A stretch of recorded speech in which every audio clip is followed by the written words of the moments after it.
कुछ कहानियां सिर्फ पढ़ी नहीं जाती, महसूस की जाती हैं। हेलो दोस्तों, यहाँ हम आपके लिए लेकर आए हैं एक ऐसी कहानी जिसमें होगा रिबॉर्न, लव, रिवेंज और जिंदगी के अनकहे सच। हर एपिसोड के साथ एक नया मोड़, एक न्यू एडवेंचर और एक ऐसी कहानी जो शायद आपकी अपनी सी लगे। तो कहानी शुरू करने से पहले चैनल को सब्सक्राइब करें, वीडियो को लाइक करें और अपने जज्बात कमेंट में जरूर लिखें।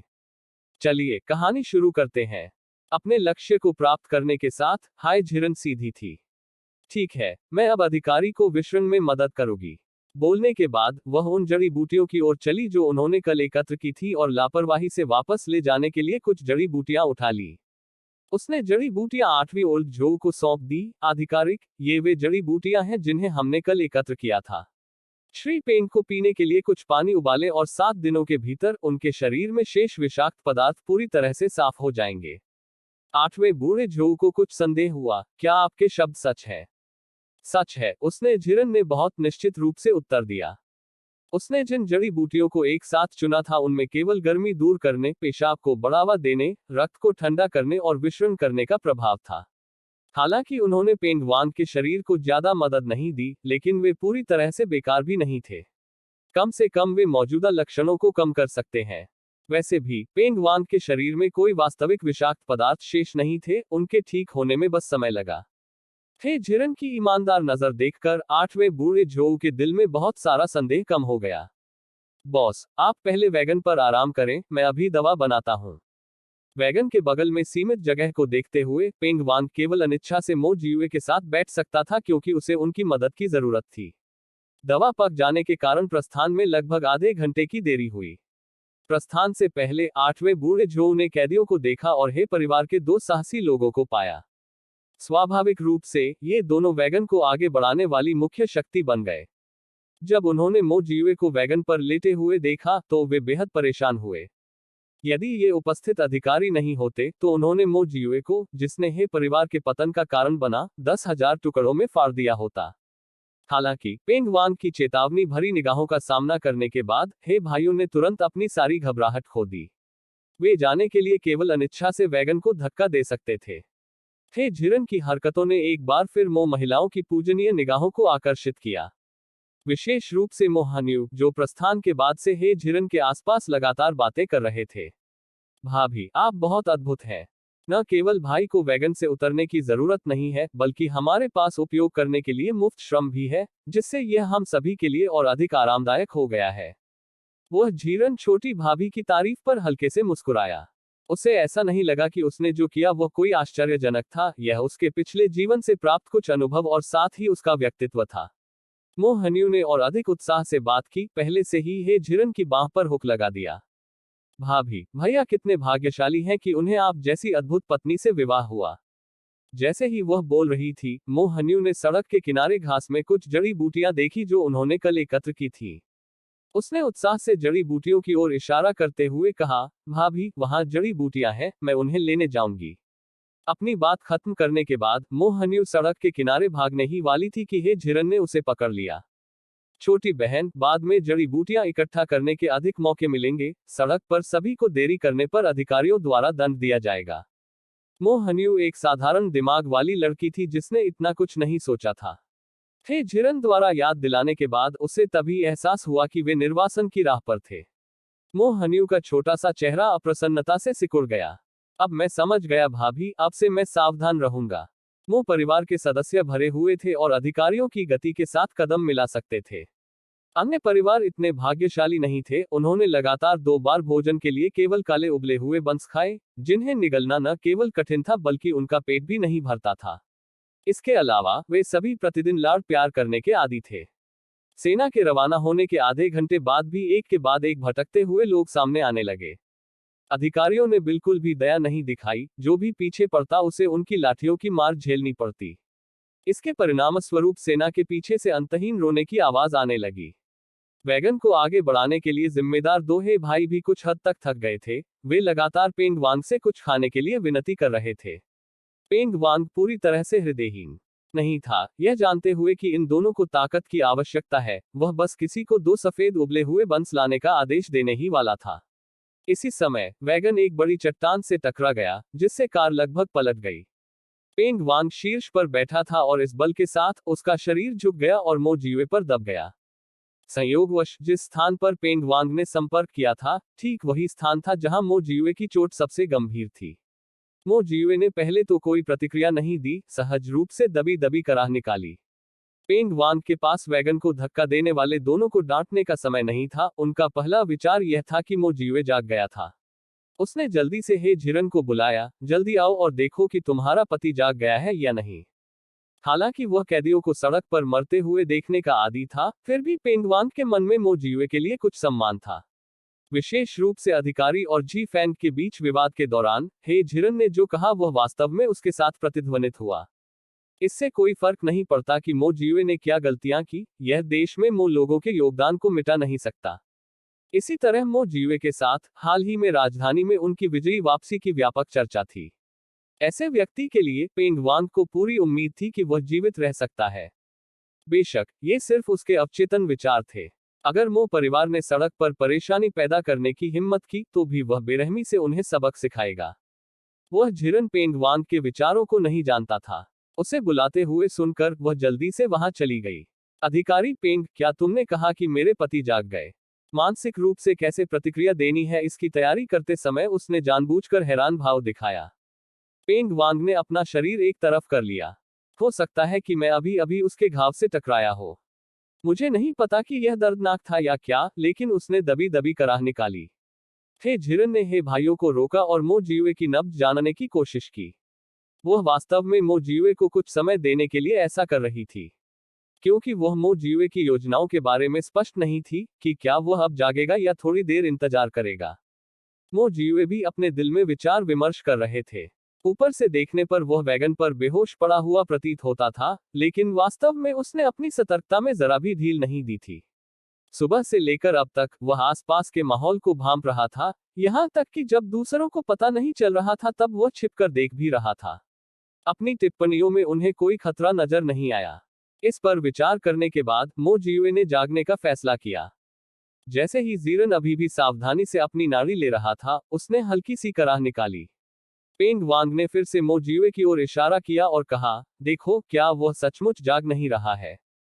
उसने जीरन ने अपना नाड़ी पकड़ने वाला हाथ पीछे खींच लिया और प्रसन्न होने का नाटक करते हुए कहा, हाँ, मेरे पति जाग रहे हैं। यह सुनकर बूढ़ी औरत मो और अन्य महिलाएं भी आसपास जमा हो गईं, उनकी आंखों में चिंता नकली नहीं लग रही थी। यह कहा जा सकता है, उनकी अभिनय क्षमता निश्चित रूप से पास हुई। उसने झिरन ने उसकी कमर से पानी की थैली उतार ली। पति, आप कैसा महसूस कर रहे हैं? पहले अपना गला तर करने के लिए थोड़ा पानी लीजिए। मो जिवे ने भी बहुत अच्छा सहयोग किया, बड़ी मेहनत से अपना सिर थोड़ा ऊपर उठाया और हे झिरन की सहायता से 2 कौर पिए। पेंग वांग ने दयालुता पूर्वक याद दिलाया, वह अब कमजोर है, सूखे उबले हुए बंस उपयुक्त नहीं है। उसे अपने गले को गीला करने के लिए अधिक पानी पीने दें। हालांकि यह एक अनुस्मारक था, फिर भी उसका स्वर हमेशा की तरह अधीर था। मोहिस्टो में से किसी ने भी पेंग वांग के रवैये पर आपत्ति नहीं जताई और सभी ने सहमति में सिर हिलाया और कहा कि मो जिवे को फिलहाल कोई भोजन नहीं दिया जाएगा। हालांकि मो जिवे जाग रहे थे, फिर भी उन्हें गाड़ी पर लेटे हुए अपनी मूल मुद्रा बनाए रखनी थी, और जब पेंग वांग ने देखा कि चीजें निपट चुकी हैं, तो उन्होंने उन्हें अपने रास्ते पर चलते रहने का आदेश दिया। अगस्त की गर्मी में, क्योंकि इतने लंबे समय तक बारिश नहीं हुई थी, प्रचंड सूरज ने पृथ्वी को झुलसा दिया और चलने वाले लोगों को घुटन महसूस हुई। काफिले में कैदी लगातार कराह रहे थे। कुछ लोग इसे बर्दाश्त नहीं कर सके और घुटने टेककर अधिकारियों से थोड़ी देर आराम करने के लिए छायादार जगह ढूंढने की विनती करने लगे। मोहिस्टो के चेहरे भी गर्मी से लाल हो गए थे। सबकी हालत देखकर हे झिरन को चिंता होने लगी। अगर ऐसा ही चलता रहा तो लोगों को हीट स्ट्रोक से बचाना मुश्किल हो जाएगा। अभी वह सोच ही रही थी कि इसे कैसे रोका जाए, अचानक उसे काफिले के पीछे से किसी के चिल्लाने की आवाज सुनाई दी। महामहिम, कृपया मेरे बच्चे को डॉक्टर ढूंढने में मदद करें, बच्चा निर्दोष है। उसने झिरन ने उस दिशा में देखा जहां से आवाज आ रही थी और उसने देखा कि यह जी परिवार के काफिले से थी। भाभी टू ने भी यह देखा और तुरंत भाग गई, यह मानते हुए कि जी परिवार सिस्टर इन लॉ टू का पैतृक घर था। हे झिरन को लगा कि वह सिर्फ खड़े रहकर उन्हें मरते हुए नहीं देख सकती, इसलिए वह देखने के लिए भाभी टू के पीछे पीछे चली। इस समय जी परिवार के सभी सदस्य जी लिन के आसपास इकट्ठे हुए थे और आंसू पोंछ रहे थे। जी लिन को एक युवा महिला की बाहों में पकड़ा हुआ था, जबकि अन्य लोग उसका नाम चिल्ला रहे थे। बड़े भाई, लिना को क्या दिक्कत है? भाभी दो ने भीड़ को चीरते हुए उत्सुकता से पूछा। जी चाओ की आंखें लाल थीं। लिन र जब जल्दी उठा तो ठीक था, लेकिन थोड़ी देर चलने के बाद वह आगे नहीं बढ़ सका। भाभी टू एक पल के लिए घबरा गई, फिर जल्दी से बोली, मेरे परिवार की 9वीं सबसे छोटी बहन दवा समझती है। मैं तुरंत जाकर उसे ले आती हूँ। भाभी दो, मैं यही हूँ। पहले बच्चे को देख लूं। वह झिरन ने कहा, पहले से ही जी लिन के सामने आ रहा है। हालांकि जी परिवार ने जी फैन का स्पष्टीकरण सुना था, फिर भी वे मोहिस्टो के साथ मेल नहीं खा पाए थे। इसलिए जब उन्हें पता चला कि जी लिन अस्वस्थ है, तो उन्होंने तुरंत हे जिरन को आकर उसे देखने के लिए नहीं कहा। अब जब उसने आने की पहल की थी, तो जी परिवार जी लिन के जीवन के बारे में चिंतित था, और वे एक पल के लिए आंतरिक रूप से संघर्ष करते रहे। हालांकि उन्होंने सहज रूप से हे झिरन को रोकने की कोशिश नहीं की। जी लिन पहले से ही बेहोश था, उसका चेहरा लाल हो गया था, उसके अंग गर्म थे, जो हीट स्ट्रोक के स्पष्ट लक्षण थे। इसके अलावा जी लिन की वर्तमान स्थिति को देखते हुए बच्चे के लक्षण मामूली नहीं थे। अगर समय पर उसका इलाज नहीं हो पाता तो उसकी जान खतरे में पड़ सकती थी। हे झिरन को अपनी परीक्षा समाप्त करते देख भाभी दो ने उसे एक तरफ खींच लिया और पूछा, 9वीं सबसे छोटी बहन लिन की हालत कैसी है? भाभी दो, बच्चे को लू लग गई है, हे झिरन ने पहले से ही भीड़ की ओर चलते हुए कहा। हे झिरन को जाते देख जी परिवार फिर से चिंतित हो गया। वह लिन र को बचाने की एकमात्र उम्मीद बची थी। पुराने पितामह जी तियानहाई ने सबसे पहले अपना अभिमान निगल लिया और उसका पीछा करने की पहल की। मैडम, कृपया रुकें, मैं आपसे मेरे पोते की जान बचाने की विनती करता हूं। उसने झिरन ने चलना नहीं छोड़ा। आपके पोते की स्थिति बहुत खतरनाक है। उसका तुरंत इलाज किया जाना चाहिए। क्या आप मुझे दवा लाने के लिए आवश्यक समय में देरी करना चाहते हैं? यह सुनकर जी तियानहाई को एहसास हुआ कि उसने उसके इरादों को गलत समझा है। ठीक है, फिर मैं इसे आप पर छोड़ दूंगा। हालांकि अब वह हे जिरान के उद्देश्य को समझ गया था, फिर भी जी तियानहाई उसके पीछे पीछे चल रही थी, जैसे कि कुछ व्यक्त करना चाहती हो, लेकिन नहीं जानती कि कहां से शुरू करें। झिरन को पता था कि वह उसका पीछा कर रहा है। हम सभी निर्वासित कैदी हैं। सिस्टर इन लॉ 2 के साथ मेरे रिश्ते के अनुसार आप भी मेरी बड़ी हैं। भविष्य में मुझे लेडी ही या ही झिरन कहना ही ठीक है। उस सारे मैडम व्यवसाय ने उसे असहज कर दिया। संबोधन का सरल रूप अधिक सुखद लगता था। ठीक है, अब से मैं तुम्हें लेडी ही कहूंगा, जी तियानहाई ने कहा। जैसे ही दोनों ने बात की, वह झिरन पहले ही मोहिस्टो के काफिले के आसपास चल चुका था। कल उन्होंने जो औषधीय जड़ी बूटियां चुनी थी, उनमें से कई ऐसी थी जो हीट स्ट्रोक का इलाज कर सकती थी, और उनमें से प्रत्येक का प्रबंधन भाभीियों द्वारा किया जा रहा था। बिना समय बर्बाद किए उसने झिरन ने भाभीियों से आवश्यक जड़ी बूटियां ली, फिर जी तियानहाई की ओर देखा। अंकल जी, दवा का काढ़ा बनाने के लिए हमें अधिकारियों से बात करनी होगी। उनके पास कोई कंटेनर नहीं था, और उन्हें रोकने के लिए उन्हें अधिकारियों के साथ अच्छी तरह से बातचीत करनी होगी ताकि वे दवा का काढ़ा बना सकें। ठीक है, मैं तुरंत अधिकारियों से बात करूंगा। पेंग वांग ज्यादा दूर नहीं था, और वह उनकी बातचीत स्पष्ट रूप से सुन सकता था। वह असहनीय रूप से गर्म भी था, और सांप के जहर के कारण उसके शरीर की गर्मी सहनशीलता बेहद कम थी। छी तियानहाई को अपने अधीनस्थों से पूछने के लिए मुड़ते देख पेंग वांग ने जल्दी से पुकारा, आगे एक छोटी नदी है और किनारे के पेड़ छाया प्रदान कर सकते हैं। चलो कुछ देर वहीं आराम करें। पेंग वांग की बातें सुनकर जी तियानहाई ने उन्हें बहुत धन्यवाद दिया। धूप बत्ती जलाने में जितना समय लगता है, उतने समय तक बाहर घूमने के बाद अंततः उन्हें आगे एक छोटी सी नदी दिखाई दी। अधिकारियों ने निर्वासित कैदियों के लिए अलग से आराम करने की व्यवस्था की, और उन्होंने स्वयं भी गर्मी से बचने के लिए छायादार स्थान की तलाश की। उन्होंने झिरन ने पुराने 8वें झोल से एक बर्तन उधार लिया, और भाभी दो ने स्वेच्छा से अपने भतीजे के लिए दवा तैयार की। अपने परिवार को लू से पीड़ित होने से बचाने के लिए हे झिरन ने विशेष रूप से सिस्टर इन लॉ 2 को हर्बल दवा का एक बड़ा बर्तन दिया, न केवल जी लिन को पीने के लिए, बल्कि परिवार के सभी सदस्यों को निवारक उपाय के रूप में कुछ पीने के लिए भी दिया। जब हे झिरन पहले झीलिन की जांच कर रही थी, तो वह पहले ही पुष्टि कर सकती थी कि बच्चा हीट स्ट्रोक के तीव्र चरण में था, और वह पहले से ही बेहोश था। केवल इन जड़ी बूटियों से प्रभाव संभवतः बहुत अच्छा नहीं होगा। इसलिए जब भाभी टू ध्यान नहीं दे रही थी, तो उसने चुपके से अपने भंडारण स्थान से कुछ पुदीना ठंडा पानी लिया और उसमें डाल दिया। काढ़े की व्यवस्था करने के बाद हे झिरन को अंततः कुछ राहत महसूस हुई। उसके बगल की साफ नदी को देखते हुए, जिसमें मछलियां इधर उधर तैर रही हैं, वह झिरन को लापरवाही से जमीन पर एक मोटी पेड़ की शाखा मिली। फिर वह 8वें ओल्ड जो के सामने खड़ा हो गया। अधिकारी जो, क्या मैं एक पल के लिए आपकी कृपाण उधार ले सकता हूँ? उसके भंडारण स्थान में क्लीवर और खंजर वगैरह थे, लेकिन आसपास इतने सारे लोगों के होने के कारण वह उन्हें खुले तौर पर बाहर नहीं निकाल सकती थी, इसलिए वह केवल अधिकारी से मदद मांग सकती थी। जब 8वें बूढ़े जो ने सुना कि वह उसकी कृपाण उधार लेना चाहती है, तो वह तुरंत सतर्क हो गया। आप चाकू का उपयोग किस लिए करने जा रहे हैं? उसने झिरन ने पेड़ की शाखा को पकड़कर कंधे उचकाए। मैं इस शाखा को तेज करना चाहता हूँ। अगर सब कुछ ठीक रहा तो हम अपने दोपहर के भोजन में कुछ मांस जोड़ सकते हैं। 8वें बूढ़े जो ने यह अनुमान लगाने की जहमत नहीं उठाई कि तथाकथित मांस क्या था। उसने मन ही मन सोचा कि वह सिर्फ एक युवा महिला है, वह उससे झूठ बोलने की हिम्मत नहीं करेगी। इसलिए कुछ अनिच्छा से उसने अपना कृपाण निकाला और हे झिरन को दे दिया। 8वें बूढ़े जो के ठीक सामने उसने झिरन ने शाखा को तेज किया। चाकू लौटाने के बाद वह मुड़ी और वापस नदी किनारे की ओर चली गई। सबकी नजरों के सामने उसने अपने कड़ाई वाले जूते उतारे और अपनी पैंट ऊपर की, फिर नदी में चली गई। हाय झिरन की गतिविधियों की श्रृंखला को देखकर मोहिस्ट महिलाओं की भीड़ उमड़ पड़ी। लेडी हे, आप क्या कर रही हैं? लेडी मो ने उत्सुकता से पूछा और उसे वापस खींचने के लिए नदी में उतरने ही वाली थी। हाँ, 9वीं सबसे छोटी बहन, तुम क्या कर रही हो? हाय झिरन ने पीछे मुड़कर उन्हें चुप रहने का इशारा किया, फिर नदी के बीच की ओर चलना जारी रखा।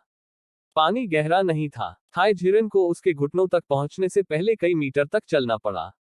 हाय झिरन शांत खड़ा रहा, निशाना साधा, फिर शाखा के नुकीले सिरे को पानी की सतह पर जोरदार वार किया। उसके ठीक बाद उसने जल्दी से छड़ी को पलटा और किनारे की ओर घुमाया, जिससे एक जीवित बड़ी कापमो महिलाओं के सामने गिर गई। भाभी, मछली हटा दो। उन्होंने खुद झिरन ने इसके बारे में ज्यादा नहीं सोचा। उसके लिए मछली पकड़ने का यह तरीका सिर्फ बच्चों का खेल था। अपने पिछले जीवन में जब वह मिशन पर जाती थी, तो उसे अक्सर बाहर डेरा डालना पड़ता था, इसलिए उसके लिए जंगल में जीवित रहने के कुछ कौशल सीखना स्वाभाविक था। हालांकि अन्य लोगों ने ऐसा नहीं सोचा। उसकी सहज हरकतों से हर कोई स्तब्ध था, यहां तक गार्ड भी आह भर रहे थे कि उनका उससे कोई मुकाबला नहीं है। हर साल जब वे कैदियों को ले जाते थे, तो वे यहां से गुजरते थे और जानते थे कि इस नदी में मछलियां हैं। उन्होंने पहले भी मछली पकड़ने की कोशिश की थी, लेकिन कोई सफलता नहीं मिली। उन्होंने बस अगली बार मछली पकड़ने का जाल लाने के बारे में सोचा, लेकिन अंत में वे इसके बारे में भूल गए। यह देखकर कि झिरन ने पहले ही दूसरी मछली पकड़ ली थी, गार्ड भी मन ही मन उसकी प्रशंसा कर रहे थे। वो महिलाएं मूल रूप से हे झिरन को अपने पैर दिखाने से रोकना चाहती थी, लेकिन अब उनके सामने दो जीवित बड़ी कार्पों को देखकर वे पहले ही अपना मूल इरादा भूल चुकी थी। खासकर बूढ़ी महिला मो ने खुद को और भी अधिक आश्वस्त किया। ऐसी मर्यादाओं का पालन करने वाली महिलाएं केवल अपने पति के परिवार की आलोचना और नापसंदगी से बचने के लिए थी। वैसे भी, हे झिरन उनकी बहू थी। जब तक मो परिवार उसे नीची नजरों से नहीं देखता था, यह दर्शाता था कि उसके पैर ठीक थे। चूंकि मो जीवे ने पहले ही जल्दी उठने का फैसला कर लिया था, इसलिए उसने सोने का नाटक जारी नहीं रखा। उन्हें पेंग वांग के पक्ष से भी फायदा हुआ, क्योंकि उनकी तख्त गाड़ी सबसे छायादार जगह पर खड़ी थी और उस जगह ने हे झिरन को मछली पकड़ने में बिल्कुल भी बाधा नहीं डाली। पेंग वांग भी हे झिरन की क्षमता से दंग रह गए और मो जियुए से कहने से खुद को नहीं रोक सके, आपका भाग्य सचमुच बहुत अच्छा है। आपने अपने निर्वासन से एक दिन पहले ही इतनी योग्य पत्नी से विवाह किया था। इस समय मो जियुए में भी मिश्रित भावनाएं थी। वह नहीं जानता था कि हे हाउस की युवा मिस, जो कभी अपने आंतरिक कक्ष से बाहर नहीं निकलती थी, में अधिकांश पुरुषों से अधिक ऐसी क्षमताएं क्यों होंगी। वही उनकी भी सोच पेंग वांग जैसी ही थी। हालांकि मछली पकड़ने का यह तरीका आम लोगों को आसान लगता था, लेकिन वह इसे बखूबी भी कर लेते थे। हालांकि यह प्रतीत होने वाली सरल क्रिया एक निश्चित स्तर की मार्शल आर्ट नींव के बिना असंभव होगी। उसे आश्चर्य हुआ कि उसने ऐसा कौन सा अच्छा काम किया था जो अपने निर्वासन से पहले ऐसी असाधारण पत्नी से विवाह कर सका। साथ ही वह हे झिरन से संबंधित हर चीज के बारे में और भी अधिक उत्सुक हो गया। ली राउर कुछ ही दूरी पर खड़ा होकर इस दृश्य को घूर रहा था। वह कभी नहीं जानती थी कि उस मूर्ख झिरन के पास इतने महान कौशल हैं। पहले उसके सामने उसने सचमुच अपनी योग्यताएं छिपा ली थी। जितना अधिक ली राउर ने इसके बारे में सोचा, उसे उतना ही अधिक परेशान महसूस हुआ। अनजाने में वह नदी के किनारे आ गई। हे झिरन, तुम्हें वास्तव में कोई शर्म नहीं है? वास्तव में उपहास के डर के बिना सबके सामने नंगे पैर मछली पकड़ रहे हो। इस समय हे झिरन ने सिर्फ अपने शिकार को निशाना बनाया था और तुरंत इनकार नहीं किया था। हालांकि ली राउर के व्यंग्यात्मक शब्दों को सुनकर मो महिलाएं इसे बर्दाश्त नहीं कर सकी। मो हन्यू ने सबसे पहले कदम आगे बढ़ाया। ली राउर, आप क्या सोचते हैं कि आप कौन है? एक प्रतिष्ठित परिवार की एक युवा महिला। आपके मुंह तक पहुंचाए गए भोजन पर भरोसा करते हुए कृपया अपनी खुद की स्थिति को पहचानें। आप सिर्फ एक निर्वासित अपराधी हैं। इस समय अपना पेट भरने में सक्षम होना पहले से ही काफी अच्छा है, फिर भी आप अभी भी इस तरह के स्वामित्व की परवाह करते हैं, वास्तव में अपशकुन है। अगर उसमें भाभी का हुनर तो वह पहले ही मछली पकड़ने में मदद करने के लिए अपने जूते और मोजे उतार देती। विशेष रूप से भाभी के उसकी बड़ी आदर्श बन जाने के बाद मो हन्यू निश्चित रूप से किसी को भी उसकी अद्भुत भाभी की निंदा करने की अनुमति नहीं देगी। अन्य भाभियां भी बोली और एक के बाद एक ली राउर पर हमला करती रहीं। जैसे ही ली राउर उनके साथ बहस करने वाली थी, उसे अचानक महसूस हुआ कि एक चिपचिपी और ठंडी चीज ने उसके चेहरे पर थप्पड़ मारा है। जिसने मारा वह वास्तव में ही झिरन था। जब उसने तीसरी मछली पकड़ी तो उसने उसे सीधे ली राउर के चेहरे की ओर घुमा दिया। यह उसके चेहरे के दाहिनी ओर सटीक रूप से लगा। यह देखकर मो परिवार के सदस्य तेजी से मछली इकट्ठा करने के लिए आगे बढ़े और ली राउर पर जोर से हंसने लगे। यहां तक कि कुछ निगरानी करने वाले गार्ड भी जोर से हंसने से नहीं रोक सके। ली राउर को तुरंत महसूस हुआ कि उसका सारा चेहरा खराब हो गया है। वह उदास होकर कुछ गार्डों की ओर देखने लगी। सर, उसने झिरन पर हमला किया और किसी को चोट पहुंचाई, क्या आप इसके बारे में कुछ नहीं करेंगे? गार्ड ने ली राउर के गंदे चेहरे पर नजर डाली और घृणा से कहा, आप अपना मुंह चलाने के लिए मार खाने के पात्र हैं। ली राउर, ये गार्ड है झिरन के आकर्षक चेहरे से मंत्रमुग्ध हो गए होंगे। यह देखकर कि उसे यहाँ कोई लाभ नहीं मिलेगा, ली राउर ने ली परिवार के स्थान पर वापस जाने से पहले मो परिवार की दिशा में जमकर कदम उठाए। परिणामस्वरूप उसे अपनी दो छोटी बहनों का उपहास सहना पड़ा। मैंने सोचा कि आपके बाहर जाने के बाद आप भी हे झिरन की तरह कुछ मछलियां पकड़ सकते हैं। आपने वास्तव में हमारे लिए परिवार को बदनाम कर दिया। न केवल आपने कोई मछली नहीं पकड़ी, बल्कि आपका मजाक भी उड़ाया गया। जब ली राउर अभी भी घर पर थी, तो उसे अक्सर इन दो छोटी बहनों से बदमाशी का सामना करना पड़ता था। उस समय उसने इसे सहना चुना क्योंकि वह एक उपपत्नी की बेटी थी। लेकिन अब यह अलग था। पूरे परिवार के निर्वासित होने के बाद उसे लगा कि सहते रहने की कोई जरूरत नहीं है। इस प्रकार उसने अपना हाथ उठाया और एक बहन के चेहरे पर थप्पड़ मारा। मत भूलो, मैं तुम्हारी बड़ी बहन हूं। अगर मैं बदनाम हो जाऊंगी तो इसका बुरा असर तुम पर भी पड़ेगा। ली युए और ली रुए को पहले कभी इस तरह की शिकायत का सामना नहीं करना पड़ा था, खासकर ली रोअर द्वारा मारा जाना। दोनों लगभग एक साथ ली राउर पर पहुंचे। वहीं अपनी दो बेटियों को प्रताड़ित होते देख ली युए और ली रुए की मां भी इस लड़ाई में शामिल हो गई। कुछ समय के लिए ली परिवार का विश्राम स्थल अराजकता का दृश्य बन गया। गार्डों को यह मजा देखने में मजा आया और किसी ने भी इसे रोकने की जहमत नहीं उठाई। केवल जब ली लियांग जोर से चिल्लाई तो ली महिलाओं का समूह अनिच्छा से रुक गया। अब उन्हें देखने पर सभी अस्त व्यस्त थे और उनके चेहरे पर कई खरोंच के निशान थे। हालांकि ली परिवार में शोर शराबा हुआ, लेकिन इसका हे झिरन की मछली पकड़ने पर कोई असर नहीं पड़ा। नदी में प्रवेश करने के आधे घंटे से भी कम समय में वह पहले ही 20 से अधिक काप पकड़ चुकी थी। रकम लगभग सही देखकर वह किनारे आ गई। दूसरी तरफ दवा पक चुकी थी। दूसरी भाभी जीलिन के लिए एक कटोरा लेकर आई। मो परिवार के प्रत्येक व्यक्ति के पास एक कटोरा था और गार्ड के पास भी था।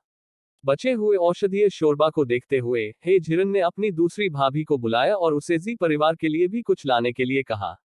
जहां तक की बात है, चाहे कुछ भी हो, मो परिवार के प्रति उनकी शत्रुता कम होने से पहले वह उनसे परेशान नहीं होगी। दवा पीने के कुछ ही समय बाद जी लिन जाग गया। हालांकि अभी भी वह थोड़ा कमजोर था, फिर भी वह घातक खतरे में नहीं था। सी तियानहाई व्यक्तिगत रूप से अपना आभार व्यक्त करने के लिए हे झिरन के पास आए। मेरे पोते की जान बचाने के लिए धन्यवाद। मेरा जी परिवार इस उपकार को याद रखेगा। चाहे वह आभारी हो या नहीं, उसे झिरन को कोई परवाह नहीं थी। उसके लिए यह उसकी उंगली का एक झटका मात्र था। उसका मुख्य लक्ष्य जी और मो परिवारों के बीच गलतफहमी को जल्द से जल्द हल करना था। आखिरकार उन्हें अभी भी एक लंबी निर्वासन यात्रा बाकी थी। पूरे दिन उन शत्रुतापूर्ण निगाहों को देखकर निश्चित रूप से कोई भी बहुत दुखी महसूस करता था। इसके अलावा जी परिवार दूसरी भाभी का मात्र परिवार था। जिन दो परिवारों को करीब रहना चाहिए था, उन्हें इस तरह से बातचीत जारी नहीं रखनी चाहिए थी। अंकल शी, मेरे पति आज जाग गए हैं। यदि आप आज रात खाली हैं, तो उनसे बातचीत करने के लिए हमारे पास क्यों नहीं आते? टी झिरन ने बातें भी सीधे सीधे नहीं कही। उसे विश्वास था कि जी तियानहाई उसका मतलब समझ सकती है। ठीक है, मैं वैसा ही करूंगा जैसा आप कहेंगे और आज रात आऊंगा, जी तियानहाई ने धीमी आवाज में उत्तर दिया। थे झिरन ने उस काप को देखा जिसे वह संसाधित कर रही थी और फिर से बोली, अंकल जी, मैं बाद में इन मछलियों को भूनने और खाने की योजना बना रही हूँ। मैं भाभी को उसके शरीर को पोषण देने के लिए लिनेर के पास भेजने को कहूंगी। छी तियानहाई ने हाल ही में हे झिरन को मछली पकड़ते हुए देखा था और पहले से ही अपने दो बेटों को उसके उदाहरण का पालन करने और अपने पोते के पोषण के लिए कुछ मछलियां पकड़ने के लिए नदी में जाने का निर्देश दिया था। कौन जानता था, दोनों बेटे विश्वास से परे बेकार थे। आधे दिन तक हंगामा करने के बाद भी उनके हाथ कुछ नहीं लगा। अब जब हे झिरन ने कहा कि वह झी लिन के लिए एक मछली भेजेगी, तो यह झी तियानहाई के लिए बर्फीले मौसम में ईंधन लाने जैसा था। उन्होंने हे झिरन को बहुत धन्यवाद देने के लिए अपनी स्थिति कम कर दी। उसी समय जी तियानहाई ने पहले ही अपने दिल में फैसला कर लिया था कि चाहे जी परिवार का निर्वासन मो जीवे से संबंधित हो, वह इस मामले को जाने देगा। वैसे भी जी परिवार पहले ही निर्वासित हो चुका था। उनका परिवार अभी भी मो परिवार के साथ ससुराल था और अब उन्हें हे जीरन से इतना बड़ा उपकार मिला है, इसलिए नाराजगी और दोषारोपण जारी रखना व्यर्थ होगा। दोनों परिवारों के लिए अच्छा रहेगा कि आपस में मिलजुल कर रहें। उत्तर पश्चिम में सुरक्षित रूप से पहुंचने के लिए, भले ही वे भविष्य में केवल चावल के पतले दलिया पर ही जीवित रह सकें, जब तक वे जीवित थे यह अच्छा था। मो परिवार की महिलाओं का आमतौर पर घर पर नौकर इंतजार करते थे और वे मछली संभालने से अपरिचित थी। हालांकि वे वास्तविकता को पहले ही पहचान चुके थे। यदि वे भविष्य में भूखमरी से बचना चाहते थे, तो सबसे अच्छा तरीका भोजन और कपड़ों के लिए अपने हाथों से काम करना था। इसलिए हर कोई हे झिरन से सीखने और काप को संसाधित करने में मदद करने के लिए उसके आसपास इकट्ठा हुआ। हालांकि उनकी हरकतें हे झिरन जितनी कुशल नहीं थी, फिर भी मदद लेना अच्छा था। जल्द ही सभी ने मछली को साफ सुथरा बनाने के लिए मिलकर काम किया। झिरन ने सभी काप को बांधने के लिए कुछ समान रूप से मोटी पेड़ की शाखाएं ढूंढीं, फिर एक अस्थायी बारबेक्यू ग्रिल बनाने के लिए कुछ बड़ी चट्टानें इकट्ठी की। भाभी, कृपया जाकर कुछ जलाओ लकड़ी इकट्ठा करो। हालांकि उसे मो परिवार की महिलाओं के लिए बुरा लगता था, लेकिन वह यह भी नहीं चाहती थी कि वे बेकार चावल के कीड़े बने रहें जो कभी उंगली नहीं उठाते। आखिरकार आगे का रास्ता अभी भी लंबा था और उनके लिए अधिक जीवित रहने के कौशल हासिल करना आवश्यक था। महिलाएं जलाओ लकड़ी इकट्ठा करने गईं, जबकि हे झिरन अधिकारियों से माचिस उधार लेने गया। अधिकारियों को पता था कि उन्हें मो परिवार द्वारा बनाई जा रही ग्रिल मछली का एक हिस्सा मिलेगा, इसलिए उन्होंने न केवल उसके लिए चीजों को मुश्किल नहीं बनाया, बल्कि हे झिरन को कुछ नमक देने की भी पहल की। झिरन ने मूल रूप से कुछ नमक भी मांगने की योजना बनाई थी और वह अधिकारियों से इसे खरीदने के लिए कुछ चांदी भी खर्च करने को तैयार था। अप्रत्याशित रूप से अधिकारी इतने मिलनसार थे और उन्होंने उसे यह देने की पहल की। प्राचीन काल में नमक अपरिष्कृत होता था, जिसके बड़े दाने कुछ हद तक काले होते थे। लेकिन वह कोई समस्या नहीं थी। जब तक उसके पास ढकने के लिए यह नमक था, वह अपने स्थान से परिष्कृत नमक निकालने का अवसर पा सकती थी। किसी को पता होना चाहिए, उसके चिकित्सा कक्ष की छोटी रसोई में अभी भी मसालों का पूरा वर्गीकरण था। यह अफसोस की बात थी कि उसे अभी तक इन चीजों को बाहर निकालने का कोई बहाना नहीं मिला था। लेकिन कुछ अदृश्य मसाला मिलाना हानिरहित था। वह झिरन निर्मित बारबेक्यू ग्रिल पर लौट आया और जल्दी से आग लगा दी, फिर उसके ऊपर फंसे हुए काप को बड़े करीने से व्यवस्थित किया। जल्द ही तीखी आवाजें निकली और चारों ओर खुशबू फैल गई। इस गंध को सूंघकर आसपास के लोग लगातार लार निगलते रहे। भुनी हुई मछली की गंध स्वादिष्ट थी, लेकिन वह झिरन बहुत संतुष्ट नहीं था। वह अनजाने में धीरे से बुदबुदाया, यह उत्तम होगा यदि मैं थोड़ा सा तेल लगा सकूं। अप्रत्याशित रूप से उसके शब्द झांग क्विंग के कानों में पड़े जब वह वहां से गुजर रहा था। ग्रिल्ड मछली की सुगंध को सूंघते हुए झांग क्विंग लंबे समय से लोलुपता से लार टपका रहा था। इसके अलावा हे झिरन का अर्थ सुनकर, अगर वह भुनी हुई मछली के ऊपर थोड़ा तेल लगा सके तो स्वाद और भी बेहतर होगा। मिस हे, क्या आपने कहा था कि ग्रिल्ड मछली को तेल से ब्रश करना होगा? उसने झिरन ने ऊपर देखा और लापरवाही से जवाब दिया, हाँ, अगर मैंने ऐसा किया तो स्वाद निश्चित रूप से अब से कहीं बेहतर होगा। मेरा इंतजार करना। झांग क्विंग ने एक वाक्य फेंका और जल्दी से चला गया। जल्द ही वह एक छोटा जार लेकर वापस आया। इसमें रैपसीड तेल है, जो बेहद कीमती है। इसका कम से कम इस्तेमाल करें। उन्होंने झिरन को उम्मीद नहीं की थी कि अधिकारी इतने सुसज्जित होंगे। उनके पास रेपसीड तेल भी था। अगर उसे पहले पता होता तो वह जरूर कुछ तेल मांग लेती, लेकिन अभी भी देर नहीं हुई थी कि यह उसे दिया गया था। चिंता न करें सर, मैं गारंटी देता हूं कि मैं इसका संयम से उपयोग करूंगा। जार खोलकर झिरन ने एक पत्तेदार पेड़ की शाखा को तोड़ दिया, उसे नदी में धोया और ब्रश के रूप में इस्तेमाल किया।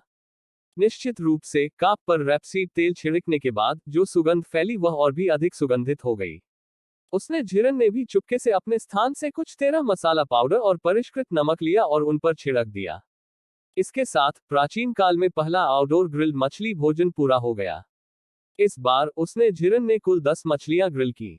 यह मान लिया गया था कि वह पहले अधिकारियों पर कृपा करने के लिए उन्हें मछली देगी।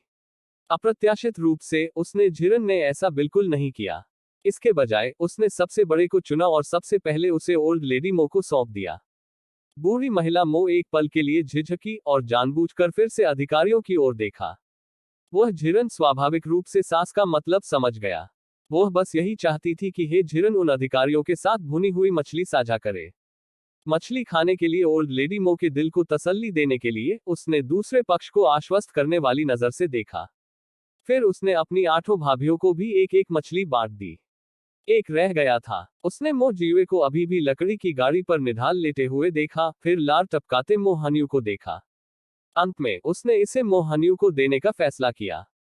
उसकी हरकतें देखकर अधिकारी तुरंत नाखुश हो गए, विशेषकर झांग क्विंग। वह जल्दी से उसके लिए रेपसीड तेल लाया था, लेकिन अंत में उसके लिए कोई हिस्सा नहीं था।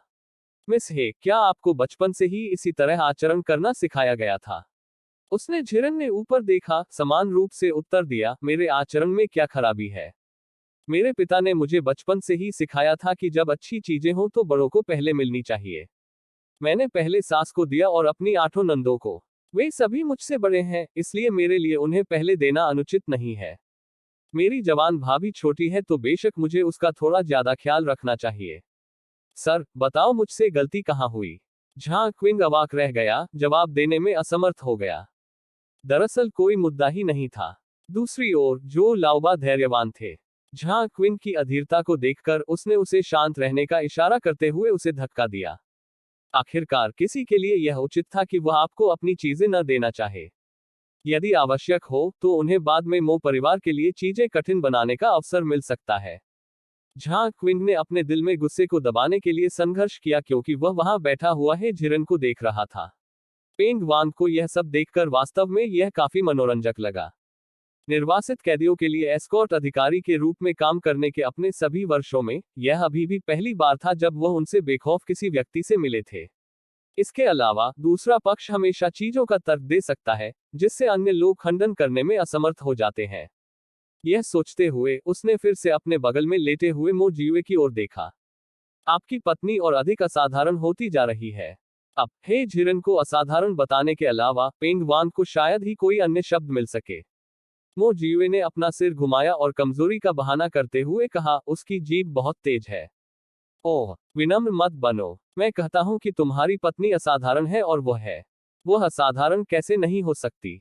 वह न केवल बीमारियां ठीक कर सकती थी बल्कि नदी से मछलियां भी पकड़ सकती थी और उसकी जीभ बहुत चिकनी थी।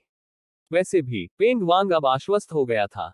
यह अफसोस की बात थी कि वह झिरन एक महिला थी, अन्यथा अपनी क्षमताओं से वह निश्चित रूप से एक अद्भुत शख्सियत बन सकती थी। झिरन को नहीं पता था कि पेंग वांग का मूल्यांकन इतना ऊंचा था। उन्होंने मछली भूनने पर ध्यान केंद्रित किया। उसने सोचा कि वे अधिकारी इस कारण परेशानी खड़ी करेंगे। वह झिरन इससे निपटने के लिए पहले से ही तैयार था। उसने ऐसा क्यों किया, इसका एक कारण था। वे अभी अभी बीजिंग से निकले थे और उत्तर पश्चिम तक पहुंचने से पहले उन्हें अभी भी एक लंबा रास्ता तय करना था। यदि वह शुरू से ही इन अधिकारियों की चापलूसी करना और उन्हें खुश करना शुरू कर देती, उन्हें यह महसूस कराती कि यह सब तो बस एक मामला है, तो क्या वे भविष्य में अत्यधिक मांगे नहीं करेंगे। इसके अलावा ही झिरन इन अधिकारियों की निचली रेखा का भी परीक्षण करना चाहता था, जो भविष्य में चीजों को उचित रूप से संभालने के लिए उसके लिए सुविधाजनक होगा। अभी भुनी हुई मछली के वितरण को देखते हुए ये अधिकारी काफी उचित थे। उन्हें झिरन की भी प्रारंभिक समझ थी। काप का दूसरा बैच भुना हुआ था, अभी भी 10 मछलियां थीं। उन्होंने झिरन ने 2 मछलियां ली और उन्हें पहले पेंग वांग और मो जीवे को दी। हालांकि मो जीवे घायल हो गए थे और उनके लिए मछली खाना उपयुक्त नहीं था, इस विशेष अवधि के दौरान कोई अन्य रास्ता नहीं था। वह सिर्फ दूसरों को खाते और लार टपकाते नहीं देख सकता था। इसके अलावा मो जियुए की चोटें हे झिरन के नियंत्रण में थी। एक मछली खाने से उसे कोई नुकसान नहीं होगा। पेंग वांग ने भुनी हुई मछली का एक टुकड़ा खाया और उसकी आंखें तुरंत चमक उठी। यह कहा जा सकता है कि यह उसके जीवन में खाई गई सबसे स्वादिष्ट भुनी हुई मछली थी। मो जियुए, क्या मैंने नहीं कहा कि आपकी पत्नी सक्षम है? यहाँ तक उसकी मछली भूनने का कौशल भी बहुत अच्छा है। आप वास्तव में भाग्यशाली हैं। ठीक है, स्वाद वास्तव में बुरा नहीं है। मो जियुए ने लापरवाही से एक शब्द में जवाब दिया, लेकिन उसका दिमाग और भी जटिल था। झिरन ने जो कुछ भी किया, उनमें से कोई भी ऐसा नहीं था जो एक अच्छे परिवार की युवा महिला करने में सक्षम हो। हालांकि यह उसकी विशिष्टता ही थी जिसने मो परिवार को बीजिंग से प्रस्थान करने के बाद बहुत कम कष्ट उठाने का मौका दिया। मो जियुए का दिमाग जटिल था। अपने परिवार को निर्वासित करने के कारण उसे बेकार महसूस हुआ। अब उसे विभिन्न मामलों को सुलझाने के लिए एक महिला पर निर्भर रहना पड़ता था। वह झिरन मो जियुए के विचारों को नहीं जानता था। भुनी हुई मछली बांटने के बाद 4 अधिकारियों को कुछ नहीं मिला। इस बार उनका रवैया अच्छा था।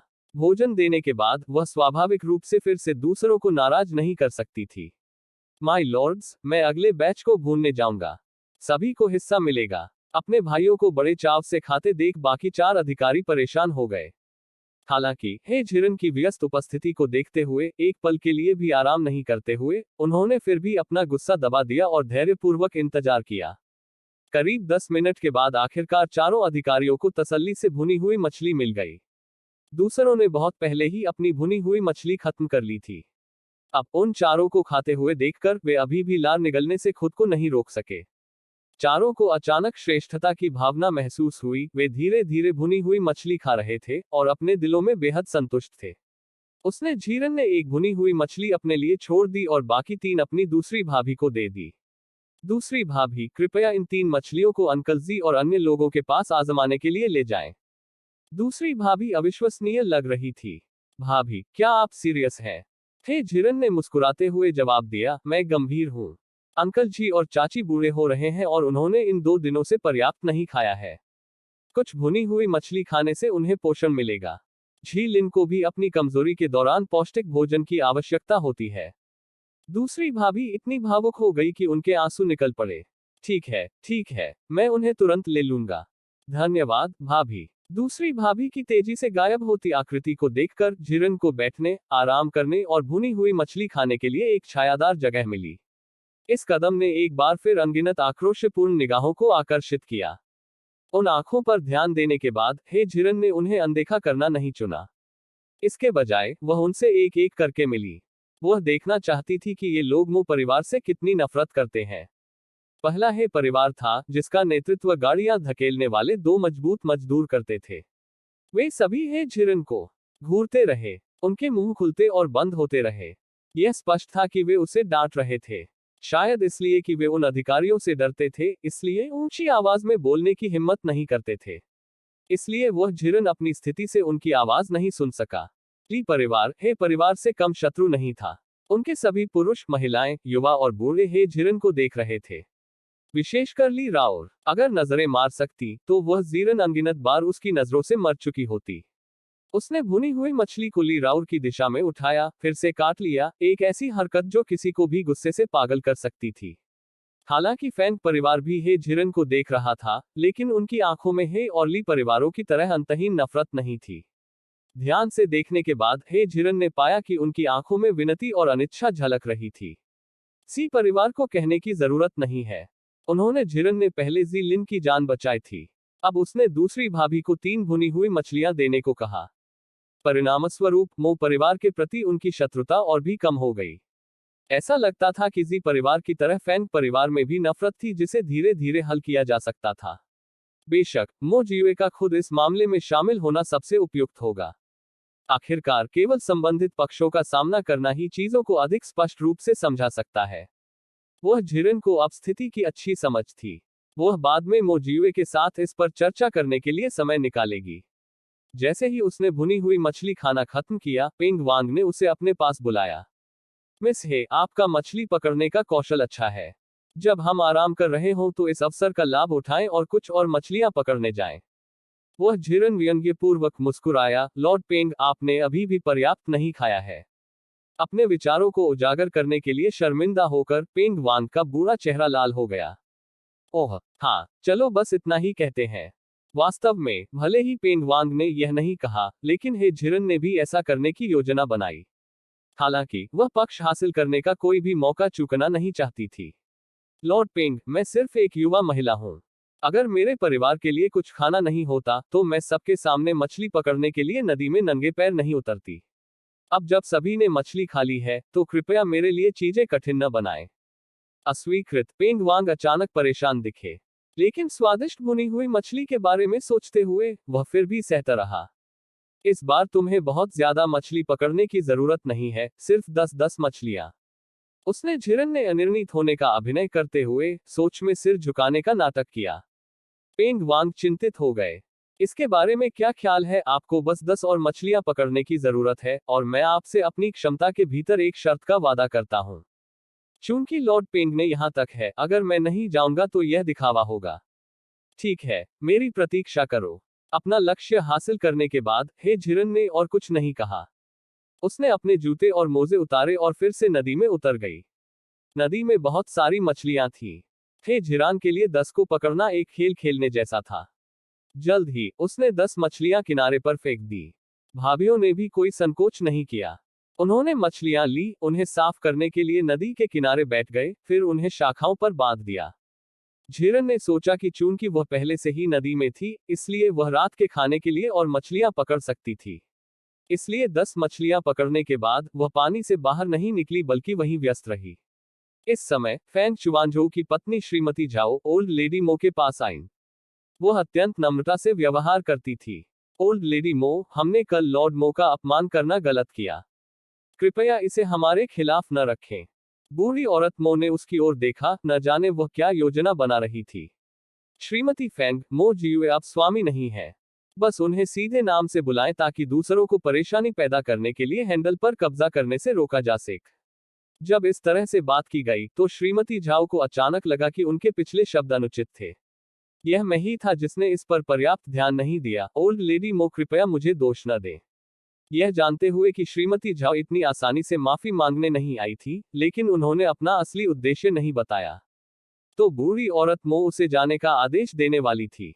श्रीमती फैंग, मैं समझ सकता हूं कि आपका परिवार कैसा महसूस कर रहा है, और मैं आपकी माफी की सराहना करता हूं।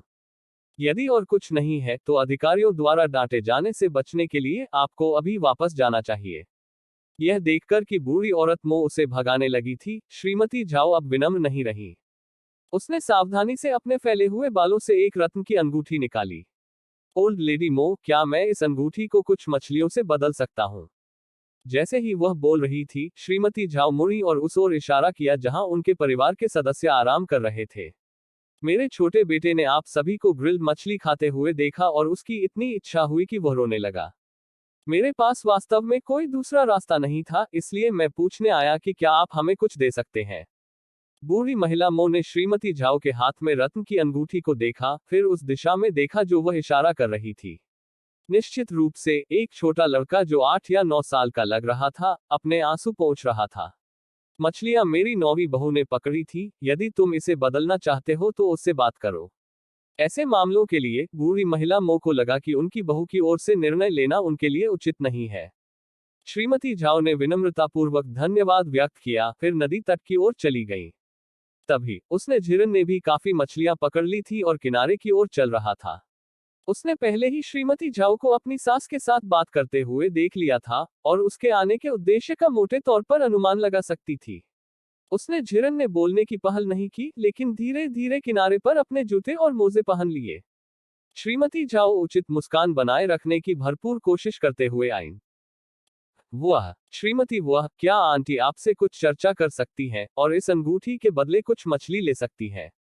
उसने झिरन ने अंगूठी की ओर देखा। लाल रत्न बिल्कुल स्पष्ट था, जाहिर तौर पर पहली नजर में एक मूल्यवान वस्तु थी। इससे पता चला कि श्रीमती झाओ कुछ मछलियों के लिए बहुत अधिक खर्च करने को तैयार थी। उसी समय उसने अनुमान लगाया कि फैंग परिवार के पास वास्तव में कोई चांदी नहीं थी, अन्यथा वे कुछ बेकार मछलियों के बदले में इतनी अच्छी अंगूठी का उपयोग नहीं करते। वह झिरन श्रीमती झाओ के साथ समारोह में खड़े नहीं हुए और सीधे अंगूठी ले ली। फिर उसने अभी अभी पकड़ी गई क्रूसियन कार्प की ओर इशारा करते हुए कहा, सभी मछलियां यहाँ हैं, तुम्हें जो चाहिए वो ले लो। दूसरे पक्ष को सहमत देखकर श्रीमती झाओ ने बहुत बहुत धन्यवाद व्यक्त किया, फिर कुछ मछलियां लेने के लिए बैठ गई। वह झिरन वहीं खड़ी होकर देख रही थी, वह देखना चाहती थी कि श्रीमती झाओ कितनी मछलियां लेंगी। श्रीमती झाओ थोड़ी देर झिझकी, फिर 5 मछलियां ले ली। क्या यह ठीक है? श्रीमती झाओ की अंगूठी के मूल्य को देखते हुए 5 मछलियां तो दूर, 500 भी अधिक नहीं होंगी। लेकिन दूसरा पक्ष लालची नहीं था, केवल 5 ले रहा था। इससे हे झिरन पर श्रीमती झाओ की पहली अच्छी छाप पड़ी। कोई बात नहीं, अगर यह पर्याप्त नहीं है तो आप कुछ और ले सकते हैं। श्रीमती झाओ ने अपना सिर हिलाया, कोई जरूरत नहीं, मैं इससे बहुत संतुष्ट हूँ। बोलने के बाद उसने अनिच्छा से हे झिरन के हाथ में अंगूठी पर नजर डाली, फिर मुड़ी और चली गई। बस उस एक नजर से हे झिरन ने यह निर्धारित कर लिया कि यह अंगूठी श्रीमती झाओ के लिए बहुत महत्वपूर्ण थी।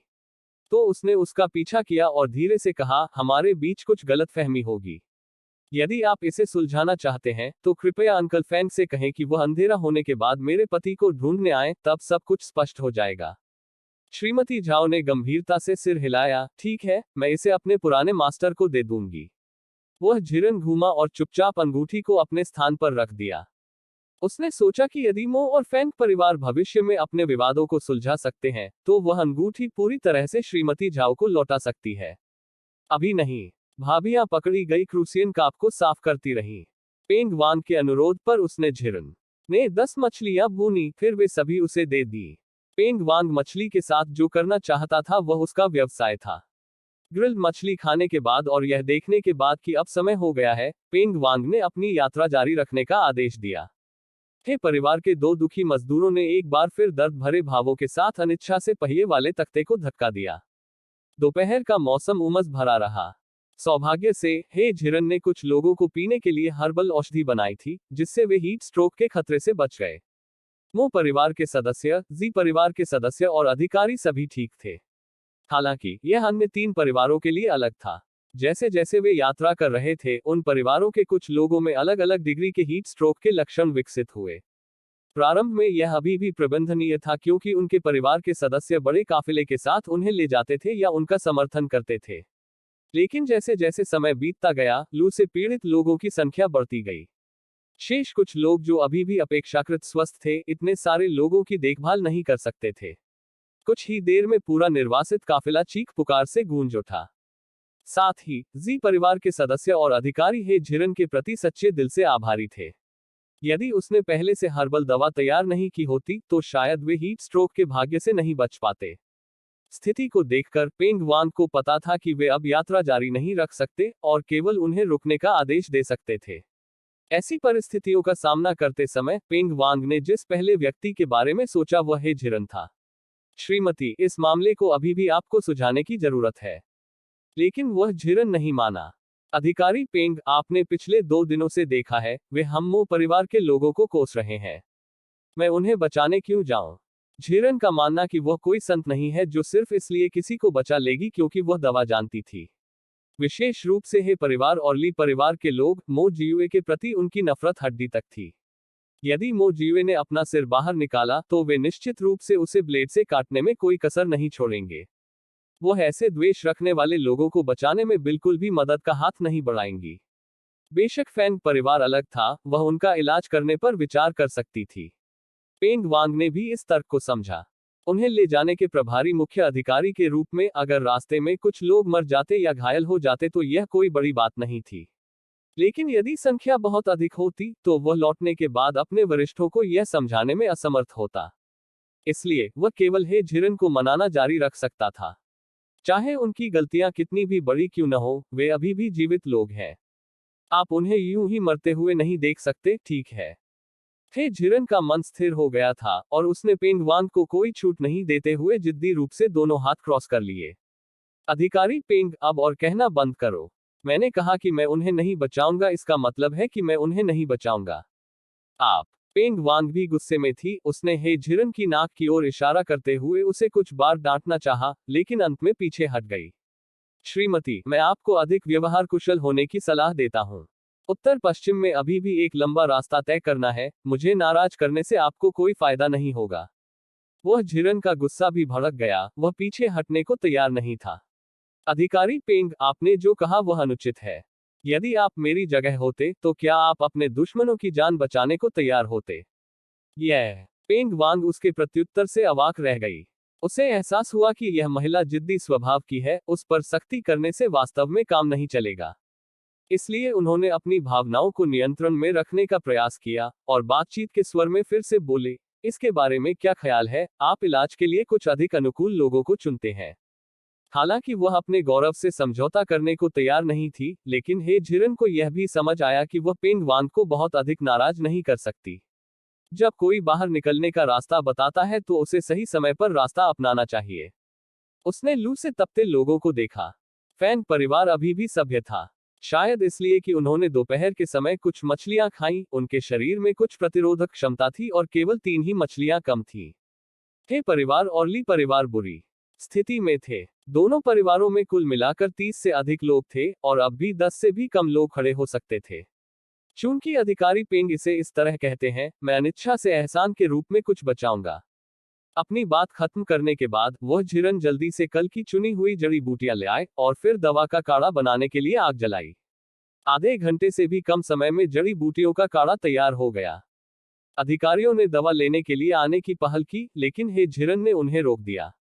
मास्टर पेंग ने कहा, मुझे कुछ ऐसे लोगों को चुनने दीजिए जिनका इलाज करना मुझे पसंद है।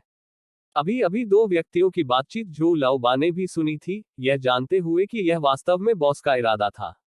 ठीक है, हम इसे ले जाने में आपकी मदद करेंगे और आप जिसे कहेंगे उसे दे देंगे। वह झिरन सबसे आगे चला, सबसे पहले फैंग परिवार की स्थिति में आया। श्रीमती झाओ ने उसे आते देखा, मानो उसने कोई उद्धारकर्ता देखा हो। सुश्री, मैं अपने पूरे परिवार की ओर से आपको धन्यवाद देता हूँ। उसने झिरन ने बस उसे सिर हिलाया और फिर अधिकारियों के लिए दवा वितरित करने की व्यवस्था की। इस बार फैंग चुवांजोऊ बच नहीं पाए, लेकिन लक्षण बहुत गंभीर नहीं थे, बस थोड़ा चक्कर और मिचली महसूस हो रही थी। उसने जीरन को अधिकारियों को दवा का एक कटोरा देने दिया और फुसफुसाया, अंकल फैंग, रात को मेरे पति के पास आना याद रखना। फैंग चुवांजोऊ दवा का कटोरा पकड़े हुए, ठीक है, मुझे जाना चाहिए। ली और हे परिवारों की ओर जाने से पहले हे झिरन ने अधिकारियों को फैंग परिवार के कई अन्य हीट स्ट्रोक रोगियों को दवा देने की भी अनुमति दी। हालांकि ली और हे परिवार मोहिस्टो के प्रति शत्रुतापूर्ण थे, लेकिन उन्होंने इस समय इसे दिखाने की हिम्मत नहीं की। वे अभी भी जीवन रक्षक जड़ी बूटियों की प्रतीक्षा कर रहे थे। उन्होंने झिरन ने चारों ओर देखा, इन लोगों के लक्षण बहुत गंभीर नहीं थे और कुछ लोग जानबूझकर वहां कराहते हुए भी पड़े थे। अनुमान है कि वे सड़क पर आगे नहीं बढ़ना चाहते। उसने उन्हें मौके पर उजागर नहीं किया, कुछ बुजुर्गों और छोटे बच्चों का चयन किया और अधिकारियों को उन्हें दवा देने दी। जहां तक बाकियों की बात है, उसने उन्हें सीधे तौर पर नजरअंदाज करना चुना। जैसे ही वह दवा का बचा हुआ टुकड़ा लेकर निकलने वाली थी, उसने पीछे से ली राउर को जोर से डांटते हुए सुना, हे झिरन, तुम लोगों की जान बचाने से इनकार करने के लिए अमानवीय हो। मो जियुए ने तुम्हारे जैसी बहू से शादी की, यह 8 जन्मों के लिए दुर्भाग्य है। हे झिरन के सामने वापस बात न करने जैसी कोई बात नहीं थी। जैसे ही वह वापस शाप देने ही वाली थी, उसने अचानक चाबुक की तेज आवाज और ली राउर की चीख सुनी। जहां किंग चाबुक चलाने, तेजी से आगे बढ़ने में सर्वश्रेष्ठ था। मेरे लिए चुप रहो, कोई आश्चर्य नहीं सुश्री। वह आपका इलाज करने को तैयार नहीं है, अगर मैं होता तो मैं भी आपको नहीं बचाता। यह चाबुक ली राउर की दाहिनी बांह पर लगा और उसकी खुली गर्दन पर भी लगा। ली राउर ने उसकी गर्दन पकड़ ली, उसकी आंखें अविश्वास से भरी थी। अधिकारी, यह अनुचित है। उसने झिरन ने हमें खाने के लिए दवा नहीं दी, न केवल आपने उसे डांटा नहीं, बल्कि निष्पक्ष बात करने के लिए आपने मुझे मारा भी। जहां क्विन को ली राउर की बातें सुनकर बहुत मजा आया और उसने उसे फिर से जमकर कोड़े मारे। मैं तुम्हें पसंद नहीं करता, मैं तुम्हें पीट पीट कर मार डालूंगा। यह देखकर कि ली राउर ने अधिकारियों को फिर से नाराज कर दिया है, जू ने तुरंत उसे एक तरफ खींच लिया। अधिकारी, मेरी जवान औरत अज्ञानी है, कृपया इस बार उसे छोड़ दें। जैसे ही जू ने बात की, वह पहले ही कई बार झां क्विन को प्रणाम कर चुकी थी। यह देखकर झां क्विन का गुस्सा काफी कम हो गया। अब से उसका बेकाबू मुंह बंद रखो। अगर मैं उसे दोबारा बकवास करते हुए सुनूंगा तो यह 2 कोड़े मारने जितना आसान नहीं होगा। ली राउर भी अभी बेहद गुस्से में थी, जिसके कारण उन्हें अधिकारियों के सामने लापरवाही से बोलना पड़ा। अब जब वह शांत हो गई तो सचमुच डर गई। हालांकि हे झिरन के प्रति उसकी नफरत और भी अधिक प्रबल थी। वह जू के पीछे घुटनों के बल बैठ गई और निर्वासन यात्रा को और अधिक आरामदायक बनाने की योजना बनाते हुए धीरे से सिसकने लगी। अपनी आमतौर पर सबसे समझदार बेटी को इस तरह होते देख लियान को सिरदर्द महसूस हुआ। सौभाग्य से जू समझदार था और उसने समय रहते माफी मांग ली। अन्यथा इन अधिकारियों के स्वभाव को देखते हुए यह गारंटी देना कठिन होगा कि वे सड़क पर अपने लिए परिवार के लिए हालात मुश्किल नहीं करेंगे। अधिकारियों और हे झिरान को दूर जाते देख लियांग ने ली राउर की ओर घूर कर देखा। अब से बाहरी लोगों के सामने चुप रहो पिताजी। ली राउर ने व्यथित होकर ली लियांग की ओर देखा, कुछ समझाना चाहा, लेकिन ली लियांग ने उन्हें रोक दिया। अब चुप बैठो। ली राउर तुरंत चुप हो गए और जू की बाहों में आंसू पोंछते रहे। उन्होंने झिरन ने लोहे के बर्तन में बचे हुए दवा के सूप को देखा और इसे फैंग परिवार के उन लोगों में वितरित कर दिया जो हीट स्ट्रोक से पीड़ित नहीं थे। यह एक निवारक भूमिका निभा सकता है। वह चाहती थी कि ये लोग देखें कि मोहिस्टो को अपमानित करने से कोई लाभ नहीं होता। वह बची हुई दवा उन लोगों को देना चाहेंगी जो लू से पीड़ित नहीं है, न कि इन दुश्मनों को। 2 घंटे से अधिक समय तक यात्रा करने के बाद काफिला अंततः अंधेरा होने से पहले यूनलाई काउंटी में प्रवेश कर गया। अधिकारी इस जगह से बहुत परिचित लग रहे थे। शहर में प्रवेश करने के बाद वे सीधे शहर के पश्चिम में एक सराय में गए। सराय को देखकर सभी ने राहत की सांस ली। स्वर्ग जानता है कि वे कल रात जंगल में कैंपिंग करते हुए कैसे जीवित बचे। ठंड और नमी का तो जिक्र ही नहीं, उन्हें समय समय पर मच्छरों के काटने से भी बचाव करना पड़ता था। सुबह जब वे उठे तो उनके चेहरों और कपड़ों पर ओस जमी हुई थी। आज का दिन अलग था। रहने के लिए सराय के साथ वे एक रात आराम कर सकते थे। विशेष रूप से वे परिवार के सदस्य जो हीट स्ट्रोक से पीड़ित थे। हालांकि हे झिरन की दवा लेने के बाद वे काफी ठीक हो गए थे, फिर भी वे कमजोर थे। अच्छी तरह से आराम करने में सक्षम होने से निश्चित रूप से उनकी रिकवरी में तेजी आएगी। झो लाओ बा ने सभी की ओर देखा। जो लोग 10 लोगों के शयनगृह में रहना चाहते हैं उन्हें 1 टन चांदी, 2 लोगों के लिए 1 कमरा, 5 टन चांदी। जिनके पास चांदी नहीं है वे सराय के आंगन में झोपड़ी में रात बिता सकते हैं। यह सुनकर वह झिरन तुरंत अवमानना भर गया। ऐसी कीमतें स्पष्ट रूप से उन्हें लूटने के लिए थी। हालांकि दोबारा सोचने पर उसने इसे जाने दिया। ये सभी अधिकारी अमीर बनने के लिए लूटपाट पर निर्भर थे। वे ऐसा अवसर कैसे चूक सकते थे। अन्य परिवारों ने निराशा की सांस ली। अधिकारी, हमारे पास वास्तव में कोई चांदी नहीं है। हाँ अफसर, हम पर दया करो, हमें बाहर मत रहने दो। अधिकारी, कृपया हम पर एक कृपा करें, यदि आप हमें 20 लोगों के लिए एक कमरे में रहने दें तो भी ठीक रहेगा। झो लाओ बा ने अधीरता से अपना हाथ लहराया। बकबक करना बंद करो। जिनके पास चांदी है वे इसे अभी सौंप दें। जिनके पास चांदी नहीं है वे बाहर घास के शेड में सोएंगे। तीसरी बहू ने तुरंत कुछ टूटी हुई चांदी निकाली और बूढ़ी महिला मो और हे झिरन के पास पहुंची। माँ, भाभी, हम कुल मिलाकर 12 लोग हैं। मैं सोच रहा था कि एक 10 लोगों का कमरा और एक 2 लोगों का कमरा ले लूं। आप क्या सोचती हैं? बुढ़िया मो अपनी बहू की व्यवस्था से बहुत संतुष्ट थी। यह बहुत अच्छा है। जियुए और झिरान को 2 व्यक्तियों वाले कमरे में जाने दो। मैं भाभी और हान यू के साथ 10 व्यक्तियों वाले कमरे में रहूंगी। तीसरी भाभी ने हे झिरन से चर्चा की और फिर 8वें ओल्ड जो को रजत दे दिया। मो जियुए के इरादे के आधार पर उसने सभी को 10 व्यक्तियों के कमरे में समेटने की योजना बनाई ताकि वे एक दूसरे का ख्याल रख सकें। किसी भी खतरे की स्थिति में वह और मो जियुए भी समय रहते उनकी रक्षा करने में सक्षम होंगे। क्या पता तीसरी भाभी ने पहले छीन लिया हो। चूंकि बूढ़ी महिला मो और तीसरी भाभी ने इसे अच्छी तरह से व्यवस्थित किया था और मो जियुए ने कोई आपत्ति नहीं जताई थी, इसलिए उनका बहुत अधिक हस्तक्षेप करने का इरादा भी नहीं था। यह सिर्फ मो जियुए के साथ एक कमरा था, कोई बड़ी बात नहीं, कम से कम वो फर्श पर सो सकती थी। पेंग वांग ने तीसरी भाभी द्वारा सौंपी गई चांदीली और अन्य परिवारों की ओर देखा। क्या कोई और कमरा बुक करना चाहता है? बेशक वे एक कमरा बुक करना चाहते थे, जो बाहर शेड में रहने को तैयार होगा। यह बाहर रहने से अलग नहीं था। दुर्भाग्य से उनकी जेबें उनके चेहरे से ज्यादा साफ थी और वे कमरे का शुल्क चुकाने के लिए चांदी नहीं निकाल सके। उसने झिरन को दूसरी भाभी के पास आने का अवसर दिया और चुपके से उसे 1 या 2 चांदी से भर दिया। दूसरी भाभी, कृपया जी परिवार को एक कमरा बुक करने में मदद करें। दूसरी भाभी ने 1 या 2 चांदी पकड़ ली, जो आमतौर पर अगोचर दिखती थी, लेकिन अब 1000 बिल्लियां जितनी भारी लगती थी। मैंने अपने माता पिता की ओर से 9वें जीजा और भाभी को धन्यवाद दिया। इस समय वह हे झिरन के साथ भी विनम्र नहीं थी, क्योंकि जी परिवार को इस समय इसकी तत्काल आवश्यकता थी। हालांकि जी परिवार में 1 दर्जन से अधिक लोग थे, फिर भी एक साथ रहना बाहर रहने से बेहतर था। ऐसा नहीं था कि वह झिरन छोटा था।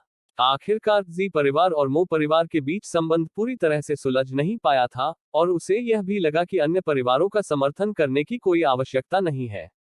भविष्य में यदि जी परिवार वास्तव में मो परिवार के साथ मेल मिलाप कर सका, तो वह उन्हें पैसे कमाने के लिए कुछ कौशल सिखाएगी, कम से कम यह सुनिश्चित करने के लिए कि उनके भविष्य के दिन बेहतर होंगे। फैंग परिवार 10 लोगों के कमरे के कारण जी परिवार से बहुत ईर्ष्या करता था। वे सभी जानते थे कि जी परिवार की एक बेटी थी जो मो परिवार की बहू थी, और मदद के लिए मो परिवार के पैसे से कमरा खोला गया था। दुर्भाग्य से उनका फैंग परिवार इस समय भी मो परिवार के साथ मतभेद में था, और वे कुछ चांदी उधार लेने के लिए अपना मुंह भी नहीं खोल सकते थे। थे झिरन का अवलोकन कौशल बेहद मजबूत था, और उसने तुरंत फैंग परिवार के सदस्यों के चेहरों पर उलझे हुए भाव देख लिए। आज श्रीमती झाओ द्वारा मछली के बदले में बदली गई अंगूठी के बारे में सोचते हुए इसकी कीमत कम से कम कुछ 100 टन थी। वह दूसरों के दुर्भाग्य का फायदा नहीं उठाना चाहती थी। कुछ देर सोचने के बाद उसने चुपके से श्रीमती झाओ को 1 या 2 टूटी चांदी भर दी। अब मो परिवार, जी परिवार और फैंग परिवार सभी के पास रहने के लिए अपने अपने कमरे थे। केवल हे परिवार और ली परिवार ही बचे थे। दोनों परिवार अब न केवल मो परिवार से, बल्कि जी परिवार और फैंग परिवार से भी नफरत करने लगे। 8वीं बूढ़ी जो ने बहुत तेजी से काम किया, कई परिवारों से चांदी ली, कमरे खोले और भाभी मो जीवे को अंदर ले गई। यह कहना होगा कि ये अधिकारी वास्तव में लूटने में अच्छे थे। 5 मंजिला एक कमरे का अतिथि कक्ष उदास और नम लग रहा था। यदि इसे सामान्य रूप से किराए पर दिया जाता, तो यह अनुमान लगाया जाता था कि 180 वेन रात भर रहने के लिए पर्याप्त होगी, और यह नकचढ़े मेहमानों का सामना किए बिना था, अन्यथा लोग शिकायत करेंगे। हालांकि वह झिरन अभी भी अलग अलग समय और परिस्थितियों के अनुसार उपायों को अपनाने के सिद्धांत को समझते थे। हालांकि कमरे की स्थितियां संतोषजनक नहीं थी, फिर भी कुछ न होने से तो उसका होना ही बेहतर था। उसने बस मो जीवे को बिस्तर साफ करने में मदद की और जाने से पहले उसे आराम करने के लिए लेटने दिया। हालांकि दोपहर के भोजन में सभी ने भुनी हुई मछलियां खाईं। पूरी दोपहर सड़क पर दौड़ने के बाद अब वे भूखे थे। अंततः वहां आराम करने के लिए एक सराय थी, उसे यहाँ की सुविधा का लाभ अवश्य उठाना चाहिए। ओल्ड लेडी मो और अन्य महिलाओं के लिए 10 व्यक्तियों का कमरा और भी अधिक अंधकार में था। कमरे में बासी गंध का तो जिक्र ही नहीं, केवल एक लंबा कांच था जिस पर तकिए रखे हुए थे जो गंदगी से चमकदार थे, और कुछ सूती रजाइयां जिनके मूल रंग अलग नहीं थे। बूढ़ी महिला मो भी अनुकूलन करने में सक्षम थी। यह देखकर कि उसकी बहू और बेटी भौहें चढ़ा रही थी, वह उन्हें याद दिलाने के अलावा कुछ नहीं कर सकी। कल रात बाहर जंगल में बिताने के बारे में सोचो, यहाँ रहकर हम सभी को संतुष्ट रहना चाहिए। माँ, हम सब जानते हैं, हम शिकायत नहीं करेंगे। जब वह झिरन 10 व्यक्तियों के कमरे में आई, तो सबसे पहले उसने बूढ़ी महिला मो को वहां उपदेश देते हुए देखा। हालांकि उसका इरादा सभी के लिए रात्रिभोज की व्यवस्था करने का था, लेकिन उसे बड़ों के साथ संवाद करना आवश्यक लगा, और उसे भाभीियों की मदद की भी आवश्यकता थी। माँ, मैं सराय के मालिक से यहाँ रसोई उधार लेने और सभी के लिए कुछ रात का खाना बनाने के बारे में चर्चा करने की योजना बना रही हूँ। रात का खाना बनाने की बात सुनकर भाभीियों की आंखें तुरंत चमक उठी। सबसे बड़ी भाभी खाना पकाने में सबसे अच्छी थी, और तुरंत स्वेच्छा से काम करने लगी। 9वीं भाभी, मैं रसोई में मदद कर सकती हूँ। 5वीं भाभी भी आगे बढ़ी, मैं भी यह कर सकती हूँ। अन्य भाभियां खाना बनाने में अच्छी नहीं थी, लेकिन फिर भी मदद के लिए हाथ पांव मार रही थी। इतने सामंजस्यपूर्ण बड़े परिवार को देखकर वह झिरन पहले से ही अपनी किस्मत की सराहना करने लगी थी। हालांकि वह बेवजह दूसरी दुनिया में चली गई और अनगिनत दिनों और रातों के कठिन निर्वासन का सामना करना पड़ा, इतने सारे प्यार करने वाले परिवार के सदस्यों को पाने में सक्षम होना भी उसके महान लाभों में से एक था। भाभी, ये तो बस मेरा एक विचार है, मुझे अभी भी बॉस से बात करनी है कि क्या ये हो सकता है। इसके अलावा हमारी स्थिति विशेष है, हम फिजूल खर्ची नहीं खा सकते, 2 लोगों की मदद ही काफी है। थे झिरन की बातें सुनकर सबकी नजर बड़ी भाभी और 5वीं भाभी पर पड़ी। चूंकि ये दोनों खाना पकाने में अच्छे थे, इसलिए वे जाकर चीजें खराब नहीं करते थे। उसने झिरन ने अपना लक्ष्य पूरा किया, फिर सराय के मालिक के साथ चर्चा करने के लिए बाहर चला गया। बेशक चर्चा से पहले उसे अभी भी अधिकारियों के साथ संवाद करना था। वह झिरन सीधे पेंग वांग के पास गया। पेंग वांग ने हे जिरान द्वारा भुनी हुई मछली खाई थी और अनुमान लगाया था कि उसका खाना बनाना अच्छा होगा। इसके अलावा जब मो परिवार भोजन बनाता था तो वे निश्चित रूप से इसे अपने अधिकारियों के पास भी लाते थे। इसलिए पेंग वांग बिना किसी हिचकिचाहट के सहमत हुए। जहां तक बात है कि बॉस से कैसे संवाद किया जाए, यह उसकी चिंता का विषय नहीं था। पेंग वांग की अनुमति से हे झिरन सराय के मालिक को खोजने गया। पैसा चीजों को आसान बना देता है, हालांकि वे सभी निर्वासित अपराधी थे, बॉस चांदी के प्रलोभन से भी इनकार नहीं कर सके। हे झिरन की 3 बार की रिश्वत स्वीकार करने के बाद बॉस ने दावा किया कि वह रसोई में कुछ भी इस्तेमाल कर सकती है। चीजें सुलझने के बाद झिरन ने तुरंत दोनों भाभियों को मदद के लिए नहीं बुलाया, बल्कि पहले अकेले रसोई में गई। रसोई का सर्वेक्षण करने के बाद उसने पुष्टि की कि वहां कुछ सफेद चावल और सफेद आटा, साथ ही कुछ सामान्य सब्जियां जैसे हरा प्याज, पत्ता गोभी, मूली आदि थी। झिरन ने देखा कि रसोई में मसाला केवल चर्बी और नमक था। उसने तुरंत अपने स्थान से कुछ 13 मसाले और चक्रफूल निकाले। मूल मालिक की स्मृति के आधार पर उसने इस युग में मौजूद कुछ सब्जियां भी निकाल ली। खीरे, अंडे, हरी फलियां और पोर्क बेली का एक टुकड़ा। वहां बहुत से लोग खा रहे थे और उसके अंतरिक्ष रेफ्रिजरेटर में भोजन की मात्रा अधिक नहीं थी।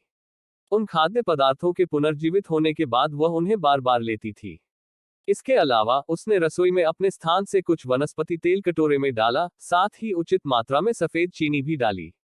जहां तक उसके रेफ्रिजरेटर में ब्रोकोली, हरी बीन्स, टमाटर जैसी चीजों की बात है, भले ही हे झिरन उन्हें खाना चाहती थी, लेकिन उसने उन्हें बाहर नहीं निकाला। आखिरकार वह अभी तक यह नहीं समझ पाई थी कि इन खाद्य पदार्थों की उत्पत्ति की व्याख्या कैसे की जाए। सब कुछ तैयार करने के बाद वह मदद के लिए नंदो को बुलाने गई। जब दोनों भाभियों ने वहां आकर सामग्री देखी तो उनकी आंखें खुशी से भर आईं। नौवीं भाभी, यह सराय सचमुच बहुत अच्छी है, इसमें बहुत तरह की सब्जियां बनती हैं। हाँ, मांस भी है। भाभियां तेजी से सब्जियां तोड़ते और तोड़ते हुए बोली। जब उसकी भाभियां सामग्री तैयार कर रही थी, तब झिरन ने जलाओ लकड़ी इकट्ठा करने के लिए पिछवाड़े में जाने का अवसर लिया। वह उस पुआल शेड के पास से गुजरी जहां हे और ली परिवार रह रहे थे। हालांकि इन्हें पुआल शेड कहा जाता था, लेकिन हे झिरन के लिए ये जानवरों के बाड़े की तरह थे। उसने अनुमान लगाया कि चूंकि आज आने वाले मेहमानों द्वारा लाए गए घोड़े नहीं थे, इसलिए ये बाड़े खाली रह गए थे। उन अधिकारियों के लिए उन्हें यहाँ एक रात रुकने देने का विचार लाना वाकई मुश्किल था। भूसे के शेड काफी विशाल थे, जो कई बड़े खंभों पर टिके हुए थे और पूरी तरह से घास से ढके हुए थे। पहली नजर में वे पिछली रात बाहर रात बिताने से कहीं बेहतर थे। हालांकि दूर से ही उसे शेड से आने वाली दुर्गंध की गंध महसूस हो गई थी। नाक बंद किए बिना उन लोगों को शायद नींद नहीं आती थी। इस समय ली और हे परिवार रिक्त स्थान को लेकर लड़ रहे थे। दोनों अधिक अंदर रहना चाहते थे, इसलिए गर्दनें तनी हुई थी और चेहरे लाल थे। झिरन ने उन्हें अनदेखा करना चुना और सीधे पिछवाड़े में चला गया। लेकिन जब वह इसके लिए नहीं पूछ रही थी तो मुसीबतें उसे ढूंढने लगी। हे भाई एक दिन से लकड़ी की गाड़ियों को धकेल रहे थे। ली राउर से यह जानकर कि यह हे जिरान का विचार था, उनके मन में लंबे समय से उसके खिलाफ शिकायतें थीं। अब उसे अकेले चलते देख उनके मन में तुरंत अपना गुस्सा उस पर उतारने का विचार आया। यह देखकर कि हे झिरन बहुत दूर चला गया था, दोनों भाइयों ने ली परिवार के साथ बहस जारी नहीं रखी। वे तुच्छ स्वरों में हे झिरन की ओर बढ़े। छोटी रांड, वो तुम ही थी जिसने हम भाइयों से पूरे दिन लकड़ी की गाड़ियां धकेलने में कड़ी मेहनत करवाई। अगर आज हमें तुमसे कुछ मिठास नहीं मिली तो हम भाई आज रात ठीक से सो नहीं पाएंगे। वह झिरन हमेशा सतर्क रहता था। जब वह पहले शेड के पास से गुजरी तो उसने पहले ही देख लिया था कि दोनों भाइयों के साथ कुछ गलत हो रहा है और वह उनसे सावधान थी। अपने पीछे की तुच्छ और कर्कश आवाजें सुनकर वह रुक गई और शांति से उन्हें देखते हुए मुड़ गई। राजधानी शहर में हे मिंग और हे लियांग अक्सर पुरुषों और दबंग महिलाओं को धमकाने में शामिल थे। अब वे जो करना चाहते थे उसका सामना करते हुए वे काफी अनुभवी थे। हे झिरन को रुकते देख हे मिंग बुरी मुस्कान के साथ उसके पास आया और अपने घृणित पंजों के साथ उसकी ओर बढ़ा। पहले भाई को महसूस तो कर लेने दो। हे झिरन ने चतुराई से हे मिंग के घूमते हाथों को चकमा दे दिया। उसी समय वह तेजी से नीचे बैठी और उसके पेट में जोर से मुक्का मारा। हे मिंग के दर्द का फायदा उठाते हुए हे झिरन तेजी से खड़ी हुई और अपने पैरों को अपने पैरों से मोड़ लिया। अपना संतुलन खोकर हे मिंग लड़खड़ाकर आगे बढ़ गया। झिरन ने उस पर फिर से हमला करने का यह अवसर जब्त कर लिया। उसकी हरकतें लगभग निर्बाध थी, जिससे हे मिंग को जवाबी कार्रवाई करने का कोई मौका नहीं मिला। जब हे लियान को एहसास हुआ कि चीजें गलत हो गई हैं, तो वह मदद के लिए दौड़ा। लेकिन हे मिंग को पहले ही पीटा जा चुका था। हे लियान के हमले का सामना करते हुए हे झिरन को आसानी नहीं हुई। कुछ सरल हाथापाई चालों के साथ उसने उसे भी नीचे गिरा दिया। हालांकि उसने दोनों भाइयों को हरा दिया था, फिर भी हे झिरन ने संयम दिखाया। आखिरकार इन दोनों को कल भी लकड़ी की गाड़ियां धकेलते रहने की जरूरत थी। उनके हाथ या पैर तोड़ने से उनके श्रम में बाधा आएगी। यह तुम दोनों के लिए एक चेतावनी है। यदि तुमने मुझे फिर से उकसाने की हिम्मत की तो यह तुम्हें आज की तरह थोड़ा कष्ट देने जितना आसान नहीं होगा। ऐसा कहने के बाद हे झिरन ने सीधे तौर पर भाइयों की नाराजगी को नजरअंदाज कर दिया और अहंकार पूर्वक जाने से पहले लापरवाही से खुद को झाड़ लिया। इस बात को लेकर कि क्या वे इसकी सूचना अधिकारियों को देंगे, हे झिरन को ज्यादा चिंता नहीं थी। आखिरकार किसी और ने उसे कार्रवाई करते नहीं देखा। कौन विश्वास करेगा कि वह एक कमजोर महिला दो हटे कट्टे पुरुषों को मात दे सकती है। कुछ जलाओ लकड़ी इकट्ठा करने के बाद वह झिरन रसोई में लौट आया। उसकी भाभियों ने पहले ही सामग्री तैयार कर ली थी, अब बस उसके व्यक्तिगत रूप से खाना बनाने का इंतजार था। हे झिरन ने बस एक सूप के साथ 4 व्यंजन बनाए। ब्रॉड बीन्स के साथ ब्रेस्ट पोर्क, ठंडा ककड़ी सलाद, सिरका पकाया बोक चौय, स्केलियन के साथ तले हुए अंडे और काप को उबालकर बनाया गया दूधिया सफेद मछली का सूप। वह झिरन का खाना पकाने का कौशल औसत था। सौभाग्य से वह कई व्यंजनों को जानती थी और उसकी मदद के लिए शिसानजियांग जैसे मसाला मिश्रण मौजूद थे। उसके द्वारा बनाए गए व्यंजनों ने तुरंत ही सभी का स्वाद जीत लिया। अधिकारी कभी कभार रसोई के दरवाजे पर झांकने के लिए दौड़ पड़ते थे। बर्तनों को चढ़ा हुआ देखकर कोई तुरंत पेंग वांग को रिपोर्ट करने के लिए दौड़ा। इस बार पिछली बार की तरह व्यक्तिगत रूप से मछली सौंपने के बजाय हे झिरन ने अपनी भाभी को पहले अधिकारियों की सेवा करने दी। वह बाकी को लेडी मो के कमरे में ले आई ताकि सभी एक साथ आनंद ले सकें। जहां तक जी और फैंग परिवारों की बात है, उन्हें बहुत अधिक उपकार देना अनुचित था, ऐसा न हो कि वे अप्रसन्न हो जाएं। मदद भी धीरे धीरे होनी चाहिए। इसलिए फैंग और जी परिवारों को अपेक्षाकृत कम भोजन दिया गया। साथी तौर पर यह बुजुर्गों और बच्चों की देखभाल करना था। फिर भी वे अभी भी मो परिवार के प्रति बहुत आभारी थे। ऐसे कठिन समय में दूसरों के लिए उनके साथ कुछ बढ़िया भोजन साझा करना पहले से ही एक जबरदस्त उपकार था। मो जियुए के प्रति उनकी नाराजगी फिलहाल दूर होती दिख रही है। हालांकि मो जियुए अब बेहोश होने का नाटक नहीं कर रहा था, फिर भी उसे दूसरों के सामने कमजोर और स्थिर दिखना था। इसलिए उनका भोजन हे झिरन द्वारा व्यक्तिगत रूप से उनके कमरे में पहुंचाया गया था। रंगीन और सुगंधित भोजन देखकर लेडी मो और उनकी बहुएं इतनी प्रभावित हुई कि वे लगभग रो पड़ी। मो हन्यू ने हे झिरन की बांह को कसकर पकड़ लिया। भाभी, ये सब व्यंजन आपने ही बनाए हैं। हे झिरन के उत्तर की प्रतीक्षा न करते हुए सबसे बड़ी भाभी गर्व से बोली, ये सभी व्यंजन आपकी भाभी द्वारा बनाए गए हैं। क्या सिर्फ देखने से आपके मुंह में पानी नहीं आ जाता? मो हन्यू ने जोर से सिर हिलाया, उसकी चमकदार आंखें हे झिरन के लिए प्रशंसा से भरी थी। मेरी भाभी सबसे अच्छी है। वो न केवल चिकित्सा जानती है, बल्कि उन अधिकारियों का सामना करते समय निडर भी है, और उनके पास खाना पकाने का अद्भुत कौशल भी है। जैसे ही वह बोल रही थी, मो हन्यू ने पहले ही अपना सिर हे झिरान के कंधे पर रख दिया था। भाभी, अब से मैं बस आपका अनुसरण करूंगा। मुझे ये सभी कौशल आपसे सीखना चाहिए। मासूम और पवित्र छोटी भाभी को देखकर हे झिरन ने उसके बिखरे बालों को सहलाया। ठीक है, जब तक हन्यू सीखना चाहेगी, भाभी तुम्हें सिखा देगी। कमरे में अकेले मो जियुए ने बर्तनों का स्वाद लिया। उनकी पहली भावना यह थी कि इन्हें हे झिरन ने बनाया होगा। उन भाभियों में निश्चय ही ऐसी कुशलता नहीं थी। न जाने क्या वह भाग्यशाली महसूस कर रहा था। मो जियुए के होठों के कोने अनजाने में थोड़े मुड़ गए। लेडी मो के आदेश पर महिलाओं ने तुरंत खाना शुरू कर दिया।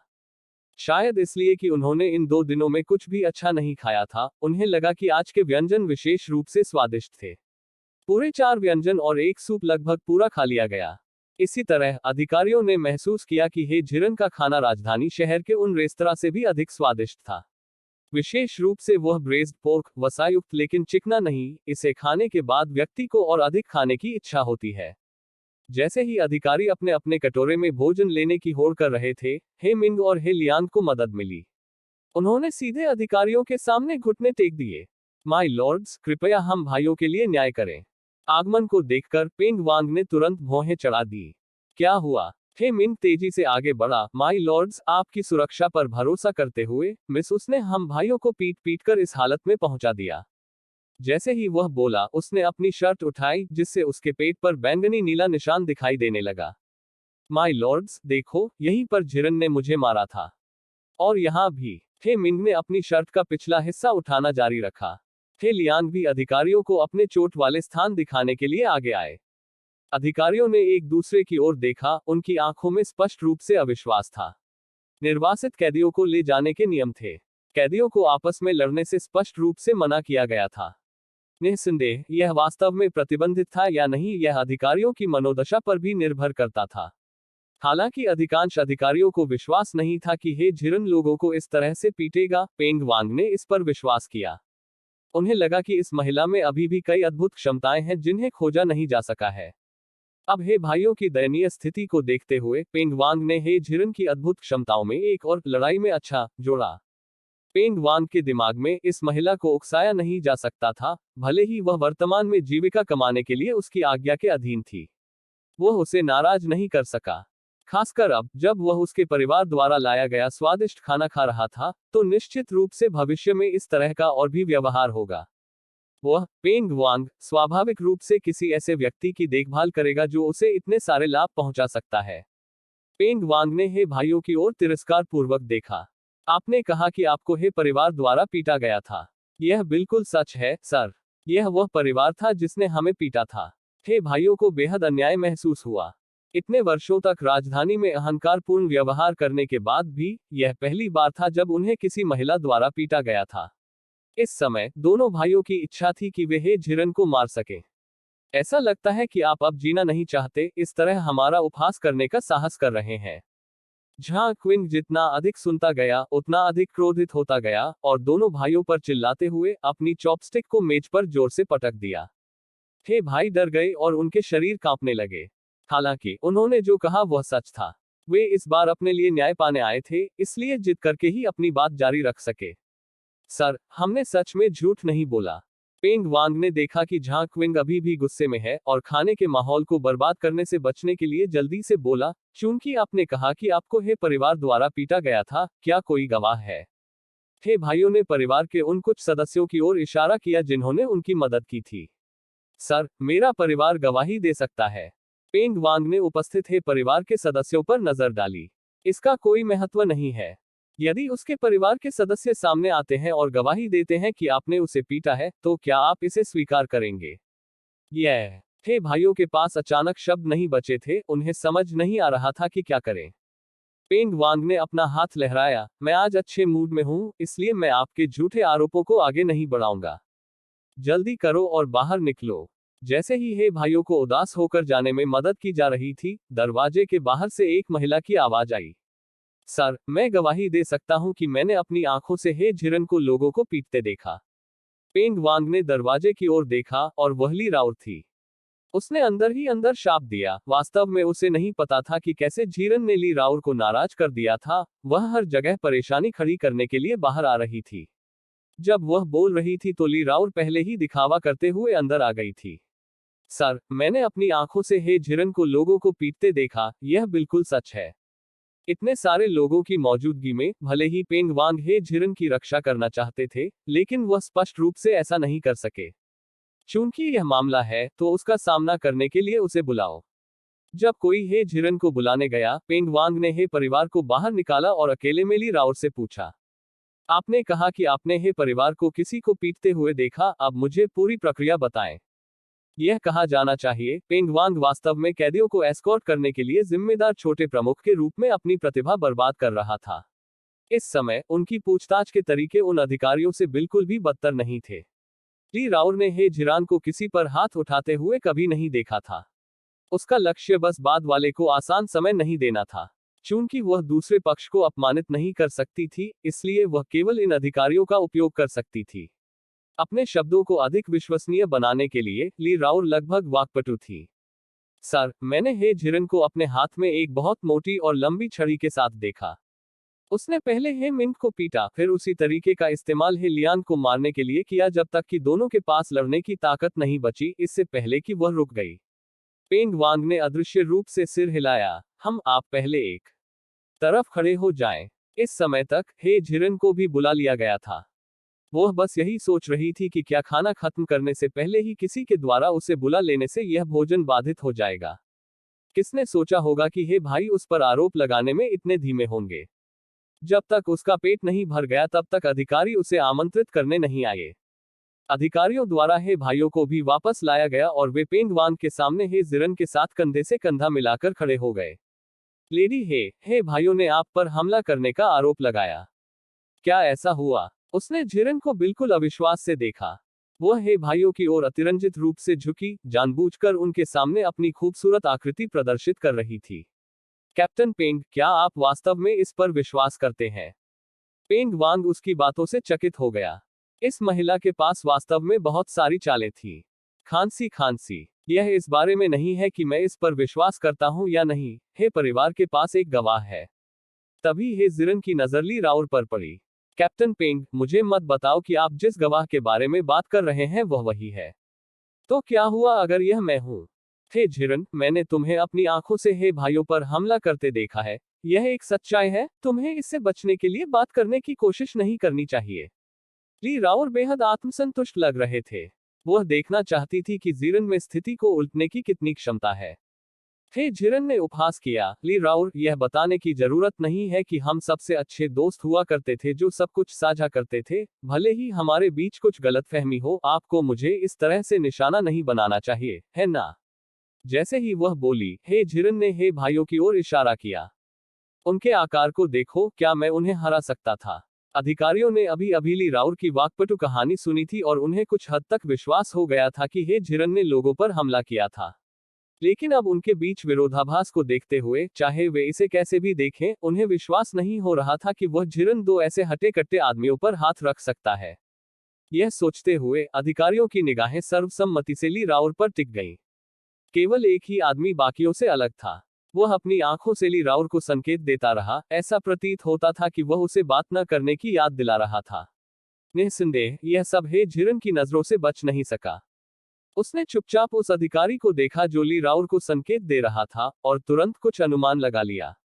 यह देखकर कि चीजें और अधिक नियंत्रण से बाहर होती जा रही थी, पेंग वांग अभी भी मामले को जल्दी से सुलझाना चाहता था और खाना जारी रखना चाहता था। बस बहुत हो गया, हे भाइयों को खुद ही कहने दो, तुमने उन्हें कैसे हराया, लेडी हे। यह सुनकर ली राउर तुरंत घबरा गई। वह हे भाइयों को आंखों से संकेत करती रही। अफसोस, ली राउर के संकेतों से पूरी तरह बेखबर हे बंधु हे जिरन को नाराजगी से देखते रहे। हे लियांग ने आगे बढ़कर कहा, सर, हे जिरान ने पहले मेरे पेट में मुक्का मारा, फिर मुझे पटक दिया और मेरी पीठ पर वार किया। अब ली राउर हक्का बक्का रह गया। उसने इसकी बहुत अच्छी योजना बनाई थी। जब तक वह हे भाइयों के लिए गवाही देती रहेगी, भले ही वे वास्तव में हे जिरन द्वारा नहीं पीटे गए हों, हे जिरन को अभी भी हताशा में छोड़ना होगा। कौन जानता था कि पेंग वांग इतना चालाक होगा और इतनी जल्दी परिणाम बदल देगा। पेंग वांग ने मेज को जोर से पटक दिया, जिससे उस पर रखी चॉपस्टिक जमीन पर गिर गई। ली राउर को बाहर ले जाओ और उसे 10 कोड़े लगाओ। सर, मैंने वास्तव में हे जिरन को हे भाइयों को हराते देखा है। मैंने जो कहा वह सब सच है। इस बिंदु पर ली राउर केवल जिद जारी रख सकते थे, चीजों को बदलने की उम्मीद कर रहे थे। क्या पता अधिकारियों ने उसे अपना कुतर्क जारी रखने का मौका ही न दिया और सीधे उसे ले जाने के लिए आगे आ गए, क्योंकि वे अपने दिलों में स्पष्ट रूप से जानते थे कि ली राउर झूठी गवाही दे रहे थे, और हे भाइयों को निश्चित रूप से लेडी हे द्वारा पीटा नहीं गया था। जिस अधिकारी ने ली राउर को अलग तरह से देखा था, उसने अभी अभी पकड़ने की जल्दी की। झांग क्विंग, इस मामूली मामले को मेरे ऊपर छोड़ दो। तुम वापस जाओ और खाना जारी रखने के लिए बॉस का साथ दो।